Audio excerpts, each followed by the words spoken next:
Get ready, because Banter with Richie B Productions is launching an all-new podcast network.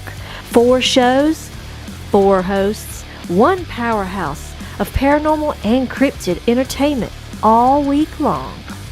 Ghost Cats and Cryptids joining the Banter with Richie B podcast network every Sunday at 6 p.m. Eastern Standard Time. Join researcher Jean Tewksbury as she dives into the world of mountain lions, the elusive predators known as ghost cats. Jean also explores cryptids, separating fact from folklore and asking the questions others won't. Kick off your week on Tuesdays with the one and only Wojo, host of Home of the Boom. He's diving deep into the world of cryptids, Bigfoot, and the mysteries that shake the woods. Interviews, investigations, and the loudest boom in the cryptid community. Every Tuesday from 7 to 8 p.m. Eastern Standard Time. Fridays get a little darker and a whole lot prettier. Join Sam from Sam's Pretty Paranormal, where makeup meets the macabre. It's Sam After Dark, spooky storytelling, and her fan favorite segment, Cooking for the Dead. Tune in every Friday from 9 to 10 p.m. Eastern Standard Time for glam, goosebumps, and all things ghoulish. And every Saturday at 6 p.m. Eastern Standard Time, the flagship show returns. Banter with Richie B live, featuring Richie B and Wojo. From updates to investigations to wild discussions, this is the core of the network. Raw, real, and always unpredictable. Spend your Saturday evenings with the duo that started it all. 4 nights of content, 4 incredible hosts, cryptids, ghosts, glam, stories that will keep you on the edge of your seat. This is the Banter with Richie B Podcast Network.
Saturday night, get ready for the weird, the bizarre, and the unexplained.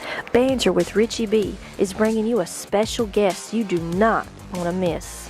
Joining us is Bigfoot Michigan Rob, YouTube creator, Bigfoot researcher, and the mind behind the popular segment Weird and Bizarre News. Rob dives into strange headlines, unexplained encounters, and the stories that make you stop and say, What did I just hear? We're talking Bigfoot, high strangeness, and the kind of bizarre news that only Rob can deliver. February 28th, 6 p.m. Eastern Standard Time, live on Banter with Richie B. Don't miss this wild conversation, because when Bigfoot Michigan Rob shows up, things get weird. With further ado, we are going to start off with what we do, the bizarre news.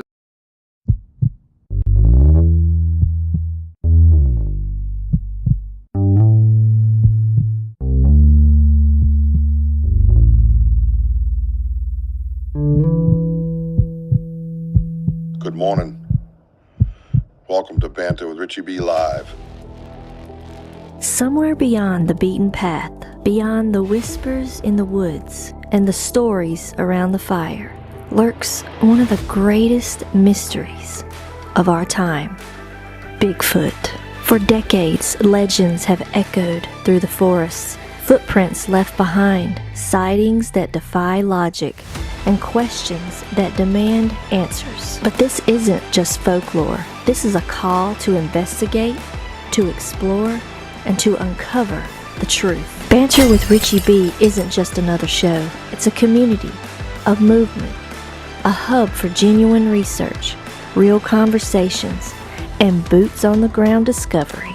Every episode dives deep into evidence, expert interviews, field investigations, and the drive to seek what others say is impossible. If you believe in asking questions, if you're ready to get your boots dirty, and if you think the unknown deserves more than just a passing glance, then follow Banter with Richie B. Stay informed, stay sharp, and maybe, just maybe, be the one who finds the truth hiding in the trees. I love you, baby Jack. I want you guys to keep climbing. I love you, Mama. Bojo's gonna get us out of here because that's what he does. That's right. Hey, nice meeting you all. Thank you for being on there. And yes, we are home of the Bones. Let's go.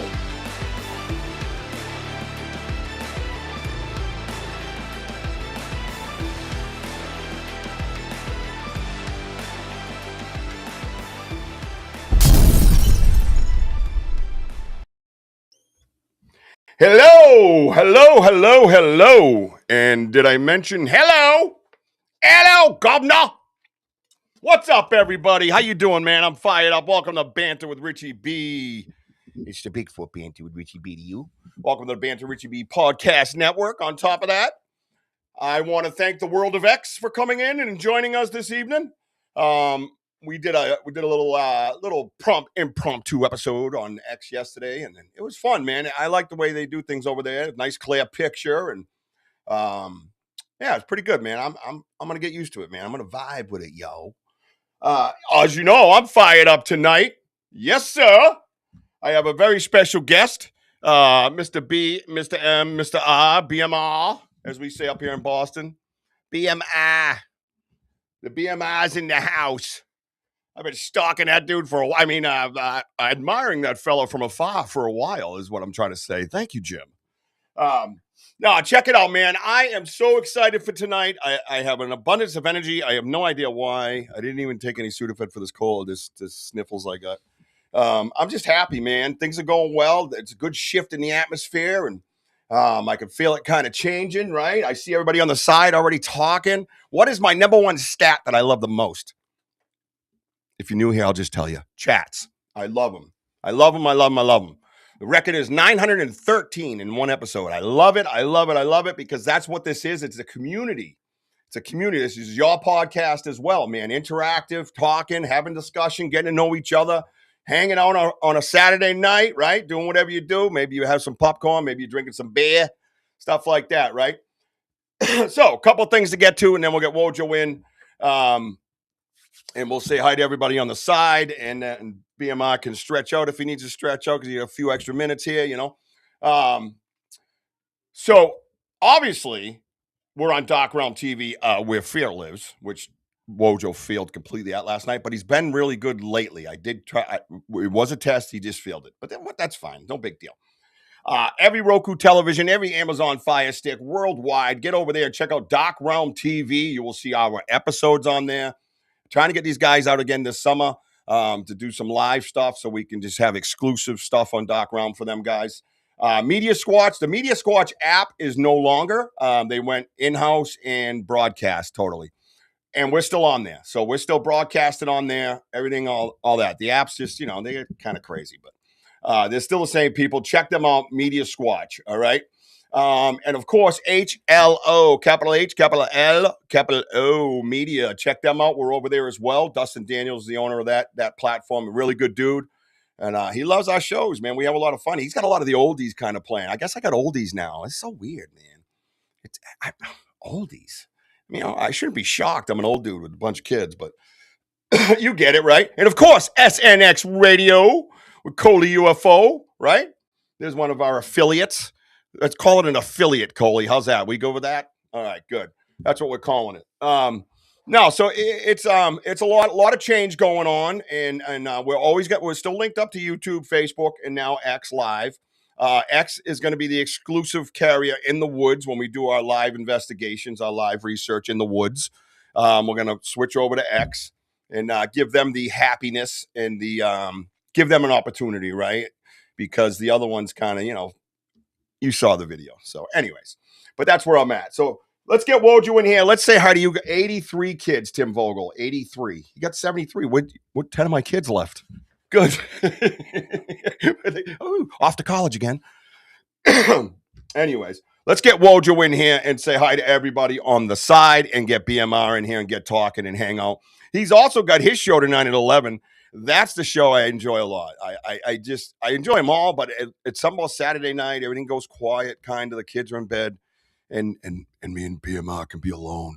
You know what I mean? So it's kind of nice, I get to watch the show and the conversation in silence and peace. You don't get a lot of that when you got, as Tim says, I guess 73 kids. Thanks, Tim. Let's bring Wojo in. Let's see what he's up to tonight. And say hello, Mr. Wojo. What's up, everybody? Boom! I saw Werewolf on here, so I just had the wolf going. I'm all pumped up.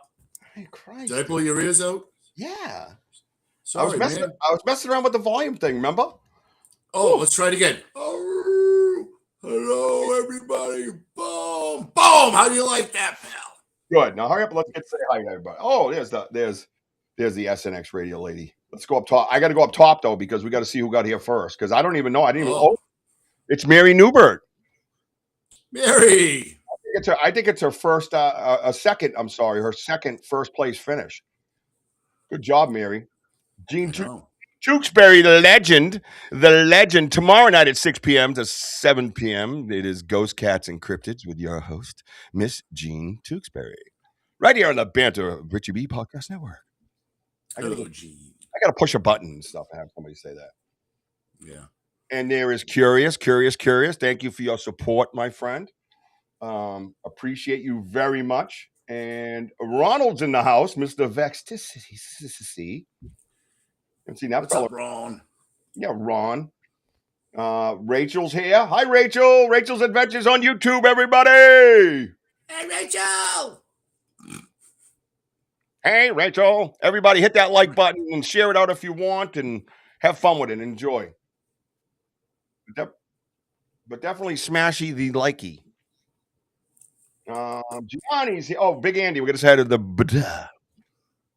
BDA. And Gianni's here. Hey, Gianni. Hey, buongiorno. Hey, It's a buongiorno. And, of course, the most amazing executive producer in the world, Miss Sam from Sam's Pretty Paranormal. Hey! Which she had her episode last night on her show. Kick-ass episode. I was watching it and I made an absolute killer snipe shot while I was watching on Fortnite.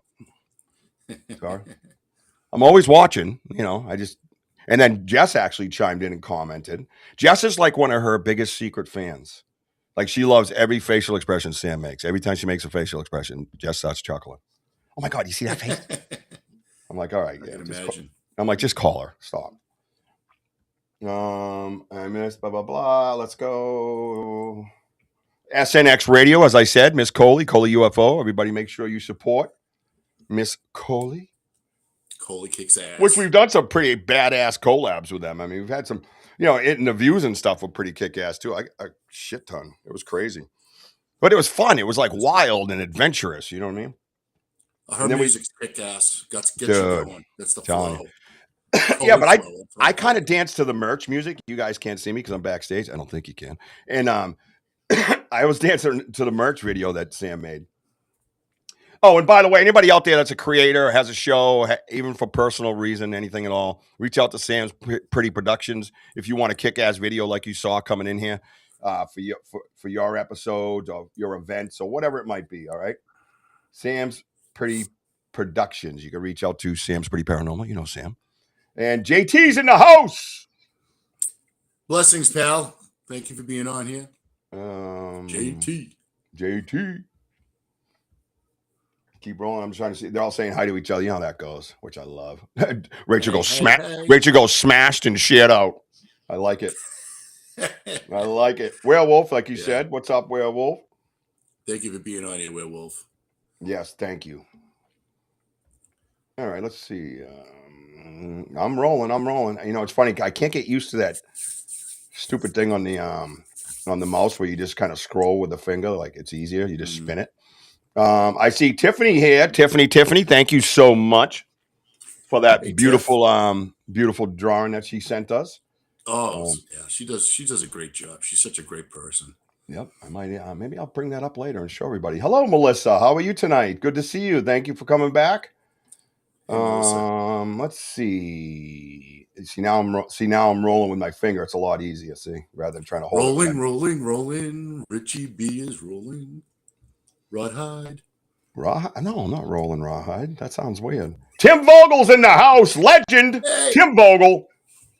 Pony Boy. What's going on? BMO. Best hugger in the world. Oh, he's a great BMO. Guy.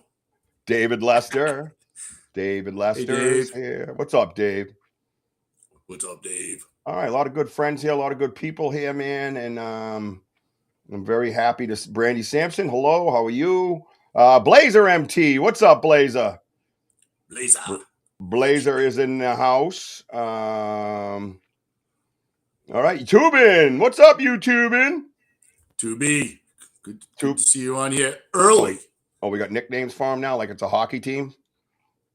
Hi, Toby. What the hell was that? Hey, Tubi. I don't know. Get your shit together. You've been tubing. I mean, I just try to shorten it up. That's all. I give everyone that. Yeah. Gary Spikes is here. What's up, buddy? What's up there, Spiker? Yeah, I read his firearm joke on Facebook today. Yeah. It's 3 minutes I'll never get back. I was like, damn it, I didn't see that one coming. Gary's awesome. Good dude, man. I'm glad we got to meet some new people and good people, and everybody's kind of blending together really well, And you're right, Mary Jessica. It is awesome. She puts up with me, and I'm a legendary task. Trust me.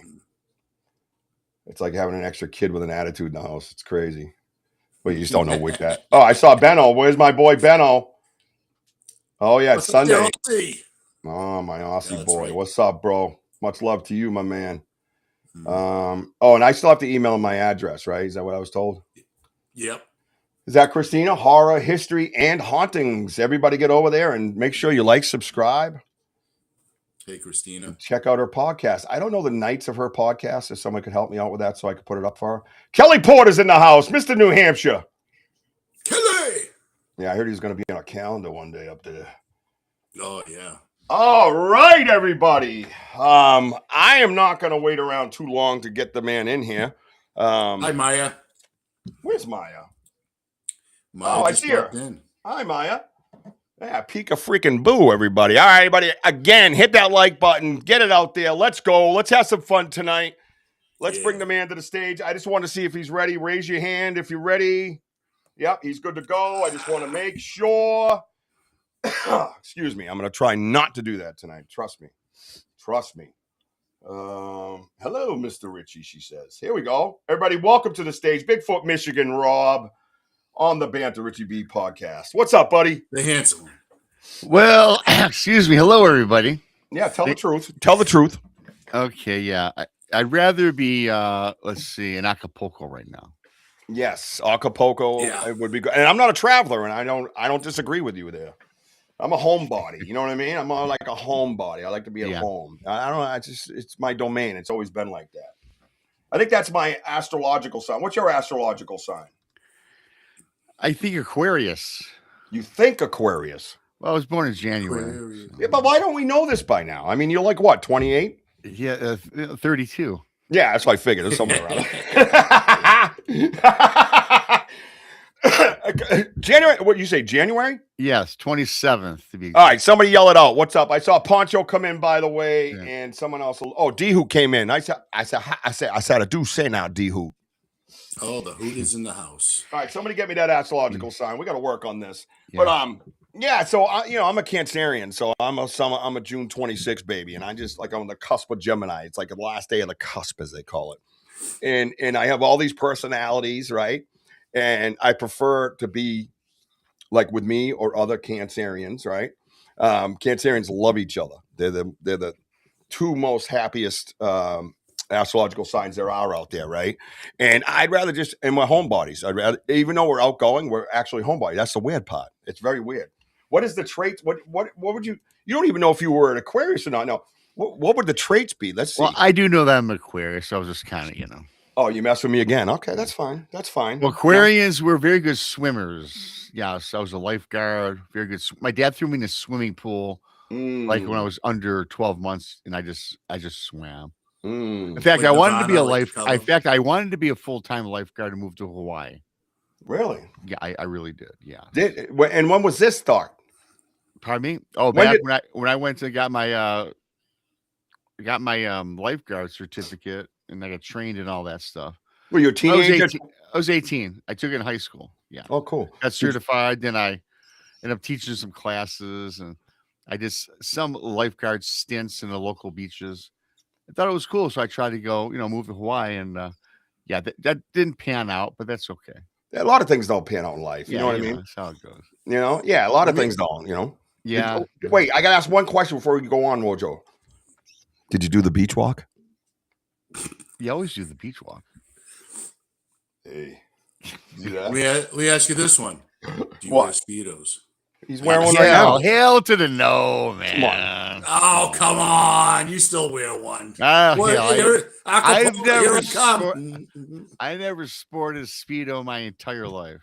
All right, be easy. Gianni's in the room. All right, easy. Ah.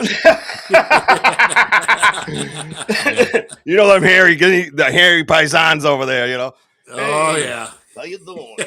Yeah. Yeah, Bella. You know what I mean? Whatever the hell they're doing over there. All my relatives. It's amazing. It's amazing. Well, everybody's here saying hello to you, Rob. Everybody say Yeah, Rob says well, hello. that's cool. I can't, this is restream where I've never experienced it, so I can't see anybody in chat whatsoever. So What? with that being said, no, I You can't see can't? anything. I can't see nothing. But that's okay. I will say hello to everybody. All the pirates are mateys. Yes. I heard Coley's back there. Hated Coley. Yeah. I heard She- Poncho, Pops. I Yeah. heard a few. I can't see anybody. I'll get them So all hello. to you. Look, Lori Ladd's in the house. Yeah, Maya's no, they're all here. great. Yeah. Thanks to everybody for coming on in. Be a great show. I got to see you push some buttons and screw some shit up. This is No, gonna I be great. stopped pushing the buttons. I did it 3 times and I had to restart 3 times. Well, I'm I don't. leaving If, it where it's at. I'm just thinking if I show it on the stream, who's it going to cover? Oh, it covers Wojo. I'm fine with that. You fine with that? I can't read I'm it. fine with Oh, you can't see it still? Yeah, I kind That of. is pretty tiny. It's fine. We still talking about the text box? Yeah, I can see it now. Hello to everybody. Yeah, I don't think that helps, right? That's fine. It's kind of silly. You're, ain't it? you're blocking out Wojo. Oh yeah, I can Can't block block him. me out. See, I Block can him go- right out. Son of Hey, Wojo, read between the lines, bro. Oh yeah, we got to guess. Stop. All right. yeah. That's the amazing thing with Wojo and I is that he's not very good for my ADD. Not very. I can't do that. That's just so silly. Why would they offer that? That is so stupid.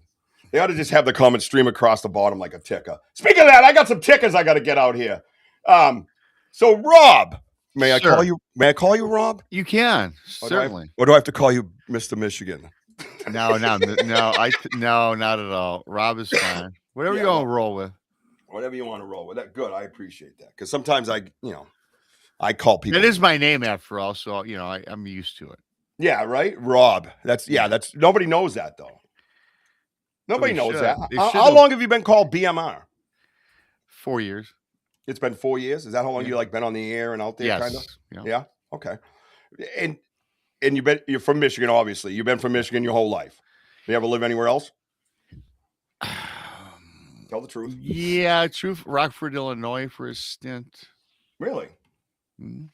Rockford, like Rockford Files? Kind of, yeah. That's what I was thinking. Yeah. Yeah, Rockford. I didn't Files. last long there. Why is that? What'd you do? Tell I the truth. can't repeat it on air. You can, but you don't want to. That's fine. I understand. Yeah, that. I didn't want to. Yeah. Did you catch a case? Not at all. No.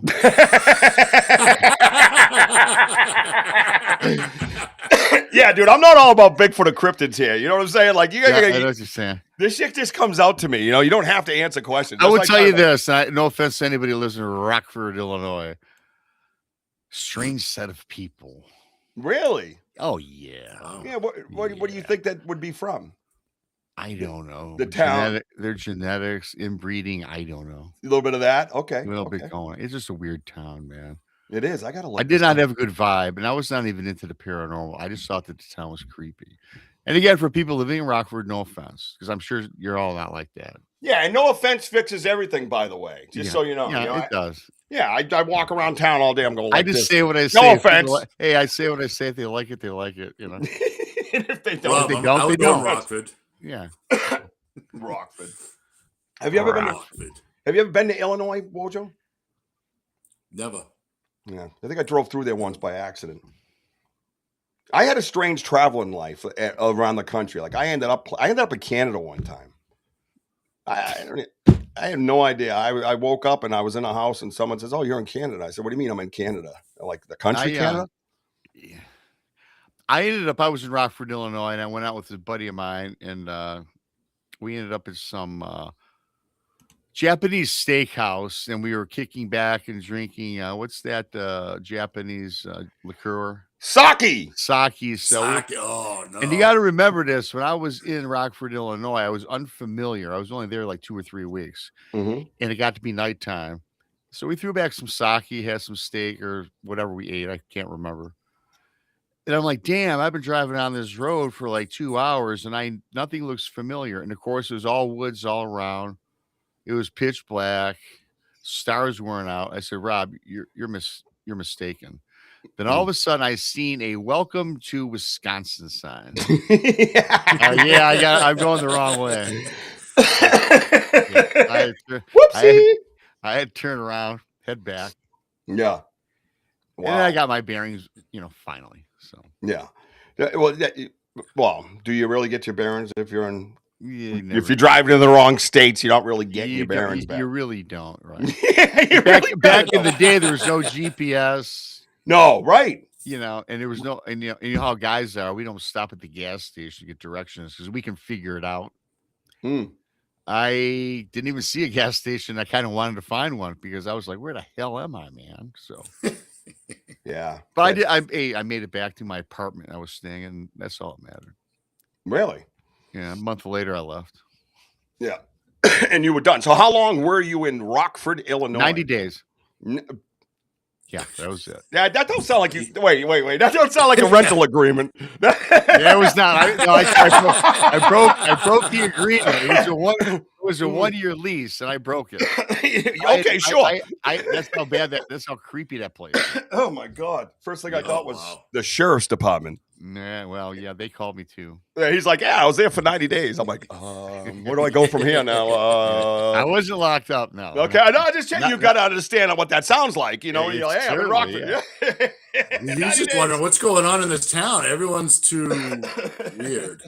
Right, so Ron says it too. Sounds like a sentence. not with a period at the end of it either. That ain't what he's talking about. Oh my God. Christina, I saw that you are June 24th. That's why you and I like each other, because we're Kansas. We stick together. 90-day week done, Robert. Yep, there we go. Yep, 90 days. Everybody's on you, bro. Yeah, everybody's on you. Well, that's cool, man. So you grew up in Michigan, and just give me an idea. North, south, east, west part of Michigan, where you at? Southeastern. Southeastern I'm Michigan. in What the downriver area, you would call it. downriver? So what states like border that area? Like you are you Oh, near boy. borders? Yeah, well, the south of me would be Ohio and Ohio. Indiana. Ooh, see, you got some good country right there for Oh, the. yeah, it's really cool. No, you got some good country for like Bigfoot and stuff. Oh, yeah. Well, hell, my state itself is great for Bigfoot. Is Where it? my Well, that's town see is. that. How do you feel about that? Because I don't hear a lot about Michigan Bigfoot. Like, do you hear a lot? You might Oh, because you're there, dude, but nationally, we got it all over. and I'm not saying you don't. You I'm see, just we saying. got the Manistee National Forest, right, where I had my encounter, and I will tell you this. Oh, big time. Well, first of all, it's the Manistee National Forest is very creepy. It extends from Lake Michigan all the way to Lake Huron, right? I Mm. mean, it covers a vast amount of the upper part of Michigan, not in the upper peninsula. And you've got legends that were of Excuse me. First Nations people cast spells and curses on Hex land. When the white man came there, European settlers, they would ravage and they would destroy and take from, the First Nations people. So a lot of curses was cast on the white man, in that area. And so a lot of people have walked around with these curses. And the crazy thing about Wexford County is the big county, and that's the alleged capital of Dogman, where they've had Dogman and alleged werewolf sightings. And these werewolves were allegedly cursed for First Nations as shapeshifters. So they walk, allegedly, of course, as a shapeshifter. So the werewolf. So is that where the beginning of the Dogman story comes in? Now, the beginning of the Dogman story in Michigan was in 1937 in Paris, Michigan. Okay. And that was kind of put to rest, and no one really believed that until Linda Godfrey came out with her book of in Wisconsin with the Beast of Bray Road. Then in 1987, people were coming forward about seeing the same creature in Michigan. Gotcha. In 87. And then ever since 87, it kind of expanded, right?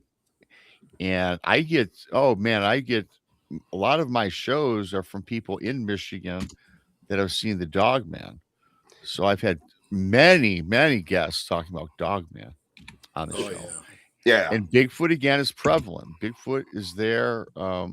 I think last time I checked, there was like 219 reports of Bigfoot sightings. Yeah. In Michigan alone.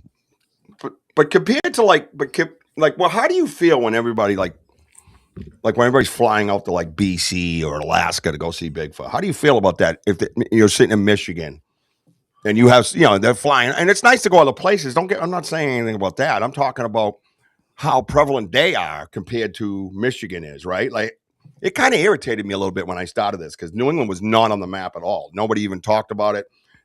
People were here and flying other places. There was one group that was here, but they were like the old school gatekeeper shit talker guys. You know what I mean? Yeah. If they didn't find it, it wasn't real type of thing. You know what I mean? And, Bigfoot commies. But anyways, that's a whole different subject. But I was like, wait, he's been here in my backyard, man. Like, why are we flying all over the world to find him? I don't know. I mean, for me personally, where I'm located, where I live, I'm a maybe... If I want to get into Bigfoot territory, it's probably realistically for me a 2-hour drive north. But then there's also been reports of Bigfoot half hours south of me. Toward on the Raisin River, which is in Monroe, Michigan, where just last summer, there was a Bigfoot in the Raisin River that walked right up. A boy and his father were fishing in a canoe and minding their own business, and all of a sudden they seen this huge humanoid hair-like creature come from the water and walk up a hill covered in hair. It was like 7 or 8 feet tall, and it was a wide, massive body. And that made local news in Monroe, and then it eventually got around to where I live on my local news. So I immediately was all over that and looked into that, and they saw it from the backside, and it was just a big, and it was no bear, it was no wolf, it was a human figure. And they even described it as having a conical shaped head, this, that, and the other. So that was just last spring of this past spring. Mm. That's great. See, that's what I enjoy about your show too. I'm gonna tell you right now, because I'm kind of a guy I'm wicked into history. Yeah. And I've been at the Bigfoot thing for a while, but I just kind of, came out of the Bigfoot closet like a little over 2 years ago. You know what I mean? Because I kept it quiet. I researched kind of by myself. You know what I mean? I didn't want, my kids were growing up at the house. I didn't want any problems there. I knew it was kind of, because I was in the paranormal world. So it's a volatile type research field, Sure. So I didn't know much about the Bigfoot research field. So I kept it quiet. You know what I mean? I kept it to myself.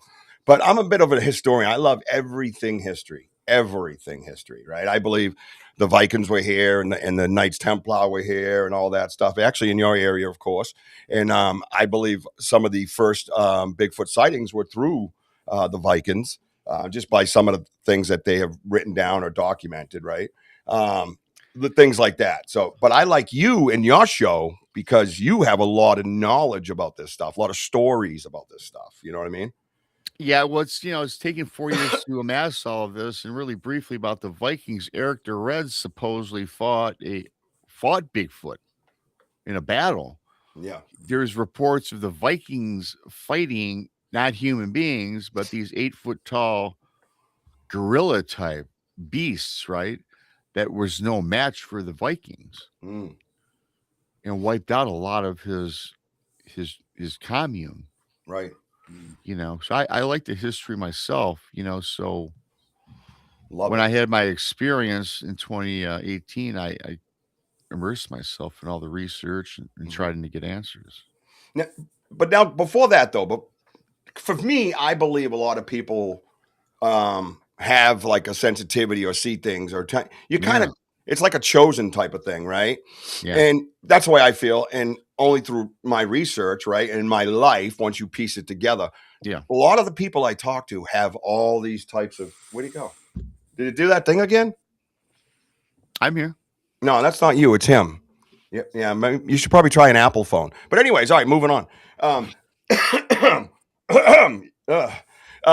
But I just, do you have a lot of things? I heard you talk a little bit maybe about your younger life where there's ghosts or things like that. Well, I will tell you this. In 2018, I did have a Bigfoot experience, which we'll talk about here in a few minutes. But prior to that, 5 or 6 years old, I had experienced a ghost in my bedroom, which I saw. And every night, I would see this quite often for quite a while. And of course, I'd run to my mom and dad's bedroom crying, "Mom, Dad, there's a ghost in my room." And of course, what your parents are going to do, you have a nightmare. And that's what I thought it was. But this would continue to go on. Then one night, I see this thing again. And I wake up my brother, who was a couple of years younger than I. I go, Davey, do you see what I'm seeing? Because I can see this thing, right? He's like, "No, Robbie, I don't see it." Now, of course, he starts crying. I start crying because I started getting, believe it or not, as a 5 or 6 year old kid, started getting hardened over it. Like I expected it all the time. Yeah. And the fear factor was like gone after like several experiences. And then I finally had to wake up my brother. And then, of course, he didn't see nothing and this, that, and the other. And then that ghost followed me into my marital years, the same ghost. Really? It was in my 20s. But prior to that, though, I saw a UFO in my backyard. My mom and dad, or not my mom, my dad was at work, and my mom woke up me and my brother very early. We're probably a little older now, maybe 8 or 9, 10 or something. And yeah, I was like, "Mom, what are you waking us up early for?" As little kids, want your sleep. When you have to get up for school. Right. You just get your ass out of bed. And she took me and my brother, and we went down the landing. We went out in the backyard, and I swear I looked at this craft. And I always say it looked like a flying saucer because back in the day, we used to watch a lot of Lost in Space. That was one of my favorite shows. And there is this craft hovering in our yard, maybe about 100 yards up. And it was just kind of fluttering up and down, up and down. Then all of a sudden, me and my brother are just staring at this as my mom is. And then it jettisoned straight up into the sky in seconds and was gone. Thing about this is, later on the local news that day, there had been hundreds of people that were phoning in that had seen the same thing that my mother, myself, my brother saw, and they called into the news station. And I remember I was in my bedroom with my brother, it was like 5, and my mom says, "Get up, kids. You got to see this. It was on the news." And they talked about the same thing that we saw. Now, excuse me. Now, of course, though, when it was on the local news, it was maybe a 15 or 30-second segment that I remember, but it was made fun of. You know, it wasn't taken seriously. It was kind of talked about as a joke. Yep. And my mom, my brother were like, "This is no joke. We saw what we saw." And there was no airplane. It was no helicopter. It was a flying saucer, as I called it back in the day. So yeah, so I've seen that. God, I've seen shadow people as I got older in life, you know, a lot of different things. Did you ever get any finality on the ghost in your room? I mean, it wasn't residual. It didn't do the same thing. Yeah, well, the funny thing, though, just the danced all about, was kind of creepy looking. And one day growing up, one day as a kid, it finally just ended. And I kind of put that to bed, right? I kind of started doing my thing, getting older. But it was funny because I was in my early 20s, mid 20s, and I was married. I was sleeping in my bedroom with the wife. And you guys, honest to God, I wake up in the middle of the night and I see this ghost, this spirit, which was dancing about on the back wall in the bedroom. And I got the chills because it was identical to what I had seen as a kid. Wow. I wake up the wife. Now, if you remember, I told you I woke up my brother. He saw nothing. Laying next to the wife, and I wake her up. I said, "Get up, get up." She says, what's going on? I go, look at the far back wall of the bedroom. She's looking, she's squinting. It's kind of dark in the room, you know. She goes, what the hell are you talking about? You drunk? I don't see nothing. It's like 3:00 in the morning. I go, "No, you don't see that." And I seen it, and then it disappeared.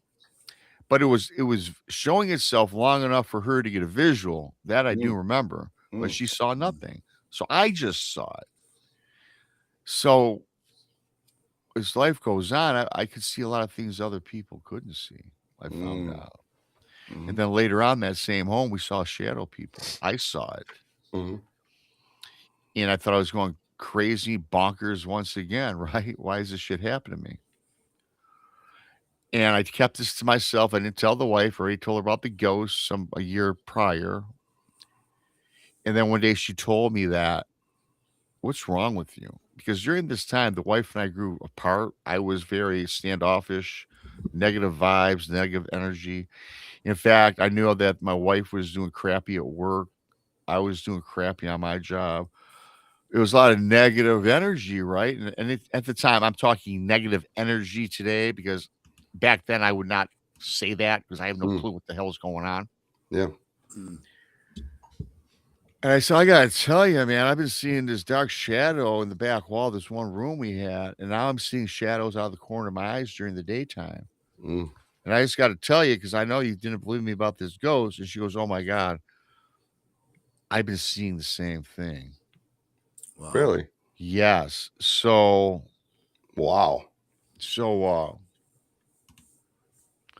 one day I get home from work, and I have to preface this by saying the wife and I, we would collect all these artifacts. We would go to thrift shops.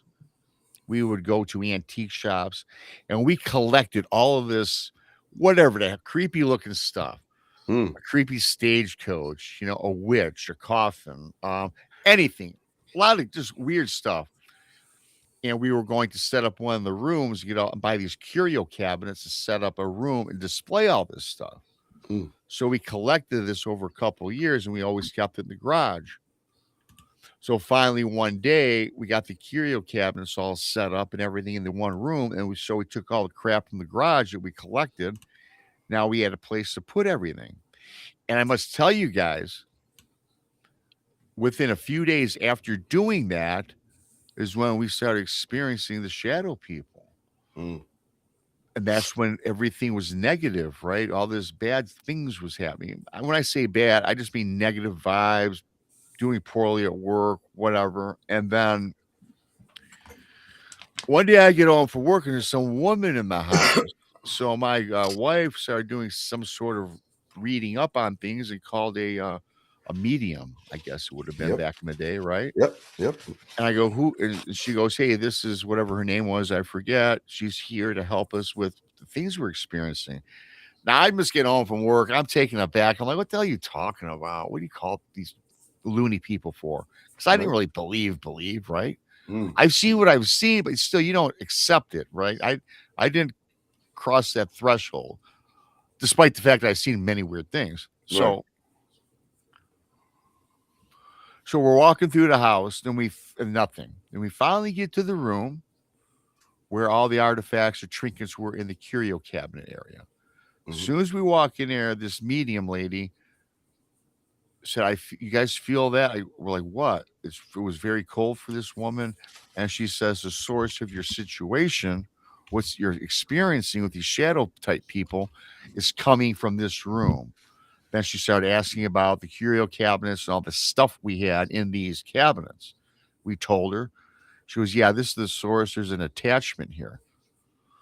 So I'm like, I'm really not buying it. I wrote a check for like $50. You know, I said, okay, thank you. Get the hell out type of thing. I didn't say that directly, of course. It was Right. nice. I'm thinking it. Thinking it for sure.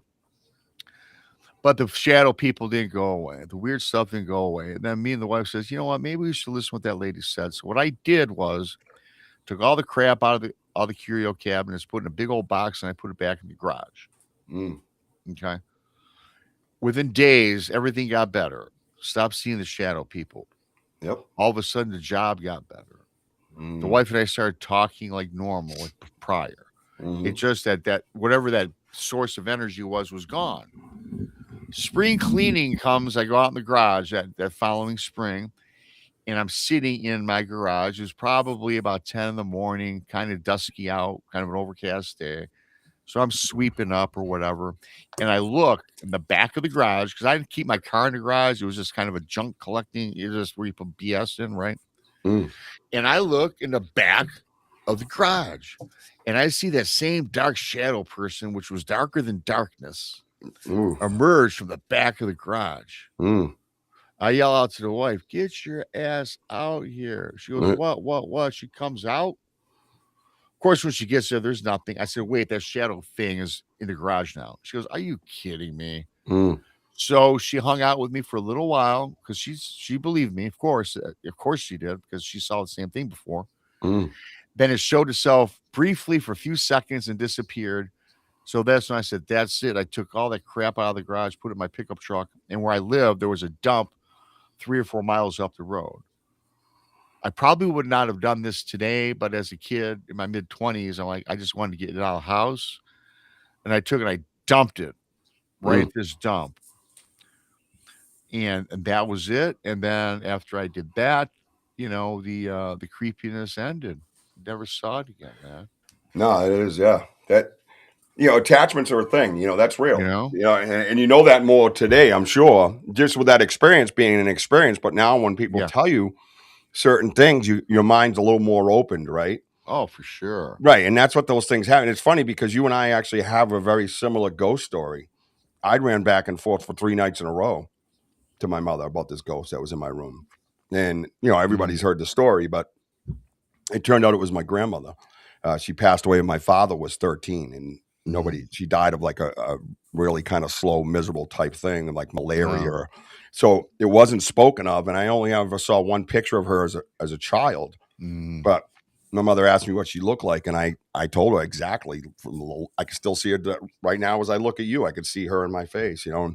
And she was in my room. She had a limp. She was wearing this black, outfit. And I explained all that stuff. And it was her. You know, and that was the same thing. But it was like when you first go in there, they're like, yeah, it's a nightmare. Just go back to sleep, kid. You know what I mean? Just go back to sleep. You're okay. You're having a bad dream. No, yeah, and that's what they tell us growing up, right? So all these years prior to my experience with the Bigfoot, I really never thought much of it until after my encounter, man. And then that's finally when I pieced it all together that there's something more to this phenomenon. And for some reason, I'm connected to all this crap. Yes. Yeah. Well, this is what's so crazy about this, and I love this because it's like I'm not even a researcher. I'm on a spiritual journey. Yeah. You know, that connection that we talk about, right? Mm. Now, think about there's a saying when I got sober in '97. There was a saying that they kind of teach you how to be okay with yourself today, right? Yeah. Because you have regret. Some things your mother didn't teach you. And your morals, manners, and respect, and you didn't always live like that when you were drinking and drugging. Yeah. So they say, hey, listen, you had to walk every step you took in order to become the person you are today. Mm. And I thought about that. It was kind of a profound statement over time because I like me today. And I'm okay with taking all those steps. But it's the same thing with this journey that we're talking about. You had to go. I feel like that we're almost being guided and our mind is being opened up enough to where we can handle each individual situation that we're in, right? And then you have your event, and then you have your sighting, right? And now you're into this world of different connections and different views and different discussions, and you're okay with it, you see? Yeah. And you might not be okay with it if that shadow person wasn't in your garage or that ghost wasn't in your room dancing around. You'd be closed-minded, right? And a lot of people on the side right now are talking about reincarnation, and I'm a firm believer, even as a medium and somebody who's getting better at being a medium, I should say, that I do believe in levels and stuff like that. Reincarnation is what some people call it, or whatever the case might be. But I feel like I've been here 8 times, and I've had to relearn big specific tasks for God. So that's my theory in that what Benno's talking about on the side, but I can combine it with this because I'm open-minded and because I traveled this beautiful journey that I'm in. I'm okay with whatever anybody brings at me. Lights in the woods. You've seen the pictures. That stuff's nuts. I would never, ever have believed anything like that if there wasn't a woman standing in my room when I was 7 years old. But I like to add, though, it's just you have missing pieces and you try to put them together. And I believe it's more of divine intervention. And go continue. I'm sorry. Oh no. So I mean, all I'm saying is that also coincides with your journey, and what's going on is that like the pieces that what I'm talking about are like actually people like yourself, Coley, Denny, Dehu, Sam. These people that came into Richie's life. I came into Richie's life. I've known Richie for 25 years playing softball, and we were just associated friends. But to see his podcast, and I called him out on it, and then he asked me, "Want to go on an investigation?" That started my journey, and then Richie started to get to know what I bring to the table, who I really am, and it grows from there. And that's there's a reason that's the light attachment that's happening. And really briefly too, I get it. It is a journey. I just never really accepted a lot of things that I kind of knew in my heart. And I'll tell you a quick story. Take your time, man. No, I will. We got all night. Have fun. Well, I don't because of my hip thing. But I want to tell you guys this because this is really important because some of my friends told me, and when they tell me this, I just kind of brush it off.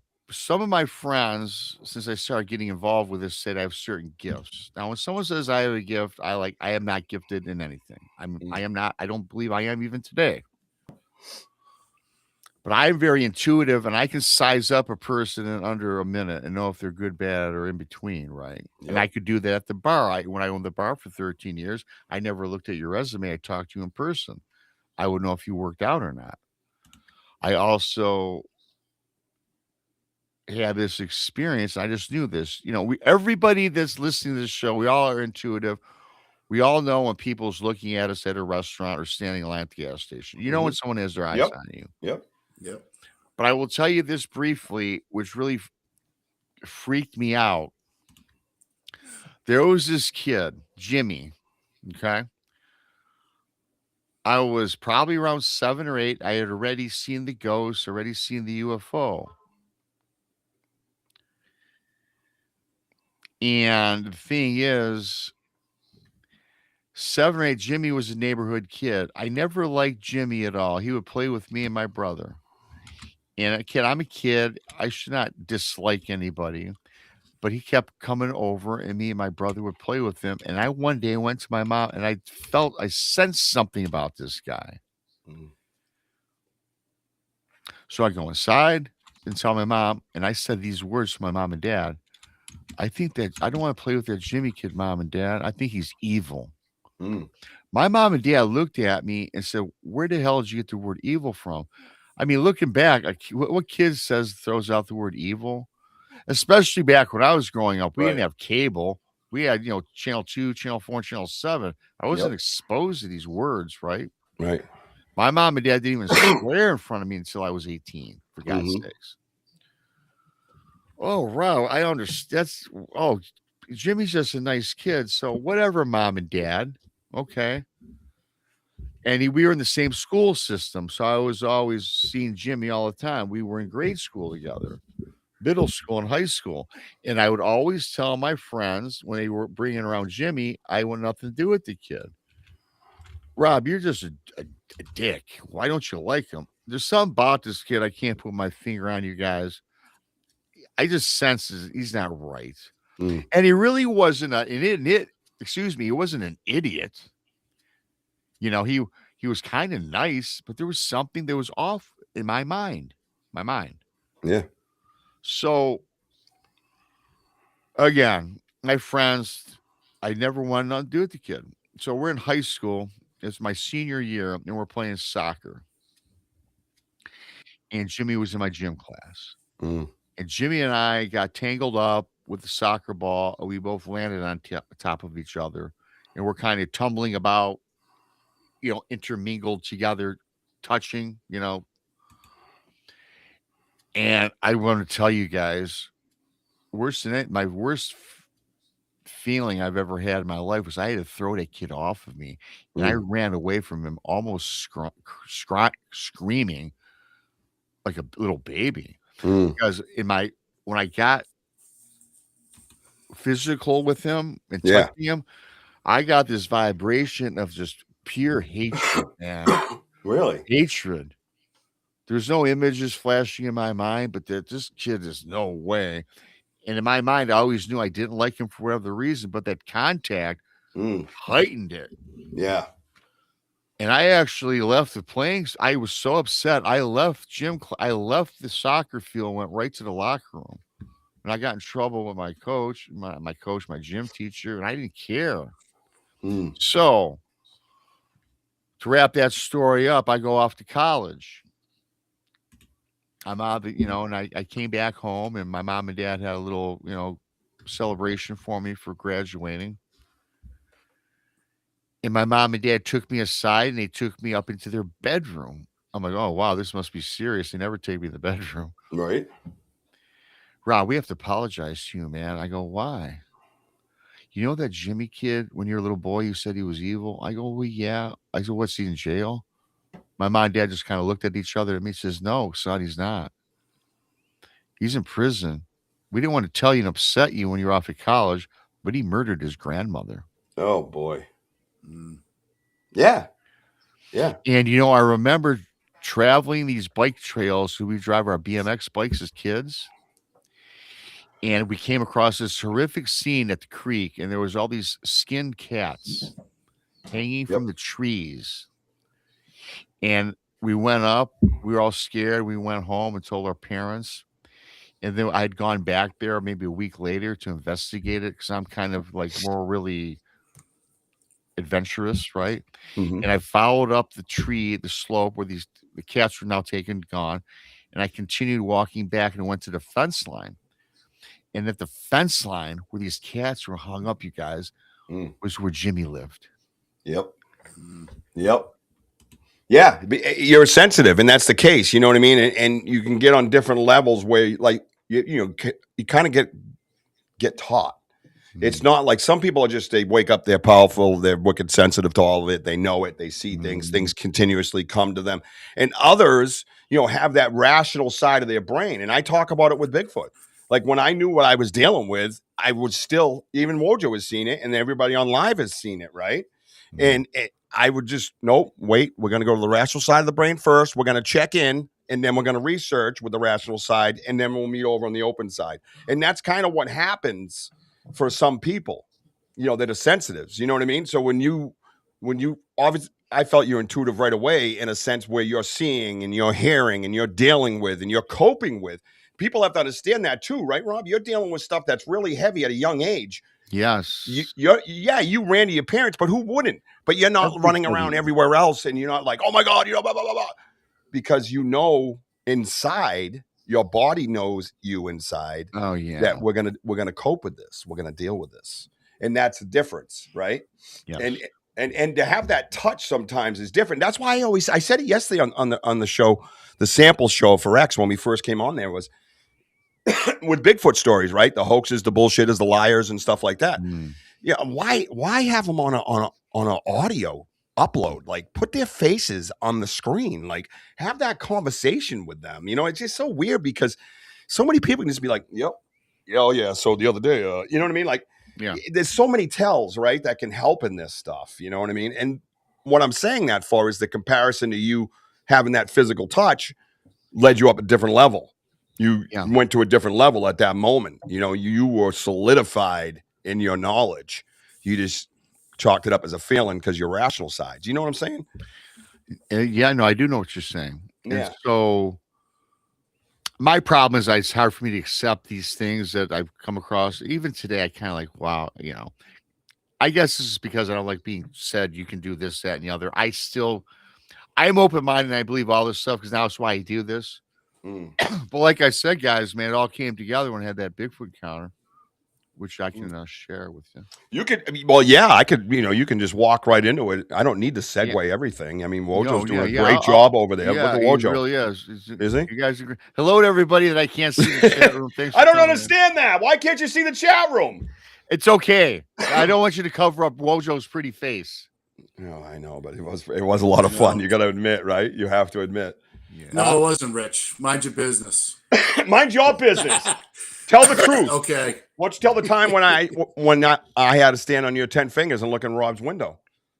Oh, for Christ's sake. Yeah, why don't you tell him the truth, huh? Yeah, who's the real sick stalker around here, huh? Wojo put me up to it. You sickos. Yeah, exactly. Yeah, we're a little weird. I don't give a shit. You know what I mean? Hey, Rob's already yelling at the wife for I tell you what, Bostonians here. I embrace the weird. I know you do. I know. And we added weird to your slogan too, by the way. I like that. I like it. Sam's amazing. She's awesome, dude. Do you need a minute before you talk about your encounter? You want to stand up and stretch a minute? I do want to stretch. Let me stretch. And Yeah, we'll do get that. the encounter. That'd be Yeah. perfect. Does everybody know that you have a? I hope that. Yeah, I fractured my hip, so I need to stretch it, and I didn't want to take a painkiller for the show. I didn't want to be all drowsy. Yeah, go ahead. Yeah, about 30 seconds. 30 seconds. You got to I stretch hope out. that maybe 45, like I always say. Okay. Hopefully I don't fuck this up. Here we go. No, you don't fuck it up. Am I gone? Well, yeah, you're gone. It's all It says- right. we can still hear you. No farting. farting. It says at. It has the at thing up. Oh, and now the mic's off. Oh, he farted. So I said no farting. He goes mute. I wonder. I wonder, like during his, being young, seeing that UFO, and having all that stuff, growing up to a teen, to do the teens and everything. I just wonder. And he doesn't seem like he'd be the type to go around and did anybody see that? Anybody see that? Oh, That's right. I saw this. I saw. Yeah. I bet you it's right here. He just took it all in. Yeah. And he's probably the type, not, what are you going to say to make yourself look crazy and everything, Right. And but as a kid, that- you don't have that. That part of your brain's not, you don't care about crazy when you're a kid. I mean, I'm telling you, I swore to everybody. I saw the Easter Bunny. I saw him hopping. Till this day, I can still tell you what I saw. It looked like a damn big bunny hopping down the freaking driveway. I still thought I saw I it. still believe in Santa. Well, yeah. So what? Yeah. Yeah. That is it. Wait, that My wasn't niece still Santa. writes. Like, wait, that wasn't Santa. No, but you know what I mean? Like that part there about worrying about what people think of you at some certain age. I mean, some kids have it, but the majority don't. You know what I mean? It's just like, who cares? They don't care. So, but that's what I was saying is that have that little meter inside you as a sensitive where you don't feel the need to tell everybody. It's just some knowledge that you Exactly. gained and your body's telling you that that's your knowledge. You hold it and you'll need it later, type of thing. You know what I mean? Yeah. It's a And you know me, mechanism. I haven't bought into a lot of the stuff with me my whole life until I started talking with Susan and then Kerry Lynn went and confirmed. And I knew I've read houses, I've read people, I've seen things, I've known things were coming or going to happen, and the rational side will just keep it down. You know what I mean? Mhm. But then you get in with like a Susan Ahern, the happy medium, by the way, Kerry Lynn Shellhorn, switchboard. What is it? What did I say? You got them Spirit mixed up. switchboard. Spirit switchboard. Sorry, I got them both. I had the S's in my head. I was like, no, that's not Susan. No, but you know what I mean? Both And fantastic. unbelievable. And we've seen them in action, so we know what they can do. And to have like Kerry Lynn say, hey, you're gifted, shut up and get over it. You know what I mean? Like, stuff like that. Right. That gives me that confidence that I need because I'm right where I'm supposed to be. You know what I mean? So Right. it's pretty awesome. So how's the hip there, buddy? Or Yeah, it's not bad. I have to stretch it a little bit. try a couple of moves while you were up? Yeah, a couple moves here and there. When I sit too long, it kind of Yeah, it sucks. shoots. The pain shoots. Yeah. Now it's not broken; it's a fracture, hairline fracture, I know fractures are the worst, dude. and it kind of Especially you must have to lean on one side too. to yeah, kinda- I kind of do here and there, but Yeah, you know. fractures. It's actually getting better every day, though. I mean, about 3 days ago, I couldn't even sit down. I slept standing. Oh God. Yeah, it sucked. What'd you slip on the ice? I did, yeah. Yeah, that's. Came I mean, right, boom, and I Yeah. hit hard. oh, dude. Yeah, you have to fracture a hip. That's no joke, dude. Yeah, I hit really hard. I know we're getting up there in age, but still, I mean, Yeah. Yeah. but still, that you got to hit hard, bro. Oh, I blasted myself hard. Oh, dude. Did you stay down for a minute? I pop right back up and finish shoveling the snow. Actually, Oh, Jesus, dude. What is wrong with us as men? You wonder why women live long. Well, because we want to get up and like hopefully no one saw. I that, wanted to like finish this the and, task at hand, man, That's and it didn't hit me till like 2 hours later. Oh yeah, I sprayed my sacroiliac joint hitting I hit like a fucking 500-point buck at like 40 miles an hour. I can't hit a dough. You know what I mean? I have to go and hit. Big dude. He come over and just lunked my van, totaled the whole thing out, and I didn't know I had a sprained sacroiliac joint. That's where your spine sits. And until 72 hours later, thereabouts, when I got up off the couch and went right down to the ground, and I couldn't feel my legs for like almost a minute and a half or so. It was like brief, but I was like, wait, whoa, why can't I feel my lower half? I thought it was it, Yeah, So yeah, and I'm a dumb man, so you know what I mean. it goes with the territory. It does. And we were just talking, me and Wojda were kind of going back and forth a little bit about it, that need not to tell everybody. When you had your experience with Bigfoot and your event is what I like to call it, because Yeah. it is an event and it's one of the greatest ones I've heard. I just love it. Now, when you have that, and I know you were kind of shook after, and we're going to start from the beginning and talk Yeah. about it. Does that need to come out and just stop blah after that, or do you go like me where you introverted it and kind of kept it in? You know what I mean? Well, I kept it in for about a year, I guess. Yeah, so you did. So it was an immediate reaction was to do that. Now, were you in your local area where you live now when this happened? This happened in Wexford County in the Manistee National Forest, Lake Cadillac, and Lake Mitchell. Like a vacation place or like where No. people camp? Yeah, well, no, it's just a nice place. I'll tell the story how it started out. No, I'll tell the damn story, okay? I'm going to tell Rob's story. I will tell you how it started. It was ahead, a sir. little mini vacation. So I was dating this girl for a while, Cindy, maybe a year. I think it was 18 months, a year, something like that. And then, so I'm like, okay. I told her one day, I said, hey, look, we're going on a little weekend trip to Cadillac, Michigan. She goes, oh, yeah. I go, yeah. I said, well, I would do some fishing. And because I'm an outdoorsy type, I just wanted to go, take her out there. And I said, don't worry about it. There's other things to do outside of, we're not going fishing. I just wanted to go check out the lake. I heard there's a lot of fish out there. And it just so happens a buddy of mine, I was talking to my friend, and he was in real estate at the time. And we were just, talking back and forth. He said, oh, my God, Rob, if you want to take your girl out there or whatever, I'm selling this house, but I'm not having any showings. I can let you use it for the weekend. So you have to rent nothing or get anything. I'm like, that's cool. And then he said there was also like a skiff. It's not a big fishing boat. It was like a really a 2-person skiff. Maybe it was 8 feet long, 5 feet wide, something like that. It's not like a fishing boat, a little bit smaller. I'm like, yeah. So I said, yeah, that's fine. That'd be perfect. So tell Cindy we're going here. She goes, yeah, okay. I said, don't worry, there's things to do. A lot of shops, restaurants, So okay, so we get up in the morning. Now I remember the dates. There's 2 important dates in this. We went, it was June 15th of 2018. That's the first date of the story. And so we mosey on up. It was middle of the week, beautiful summer day. I always like to paint the picture of this day because it's very important. This day was a beautiful day, not a cloud in the sky. The sun was high, and the backdrop of the Manistee National Forest, brilliant, lush forests. On Lake Cadillac, it's the smaller of the 2 lakes, but it was kind of more built up. You could see from the shoreline a lot of nice houses that range from $1 million to 200,000. A lot of small mom and pop businesses, some small little industries, a tourist town. Mm. So we get out on the lakes, maybe about 10 in the morning, 10:30 or something like that.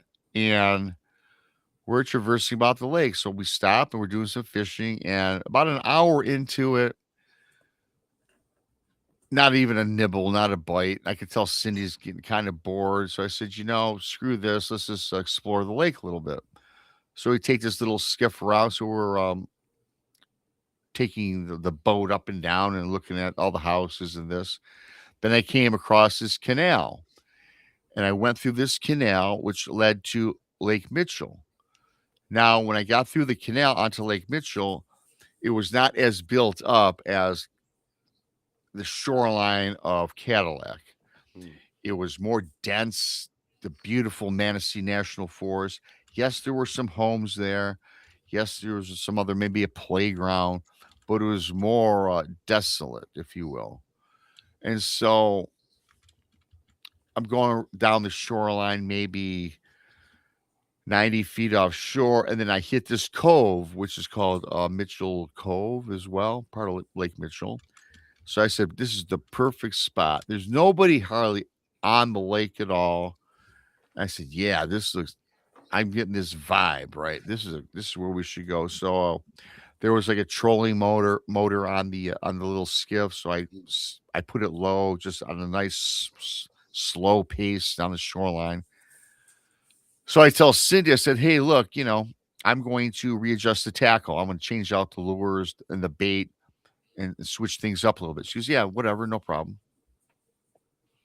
So she's just gazing into the tree line. And now the tree line drops right into the lake. There's really not a lot of areas where you'd have a picnic. There was a couple 10-foot sections where I could see a couple guys went down and fished off of right into the shore. Mm.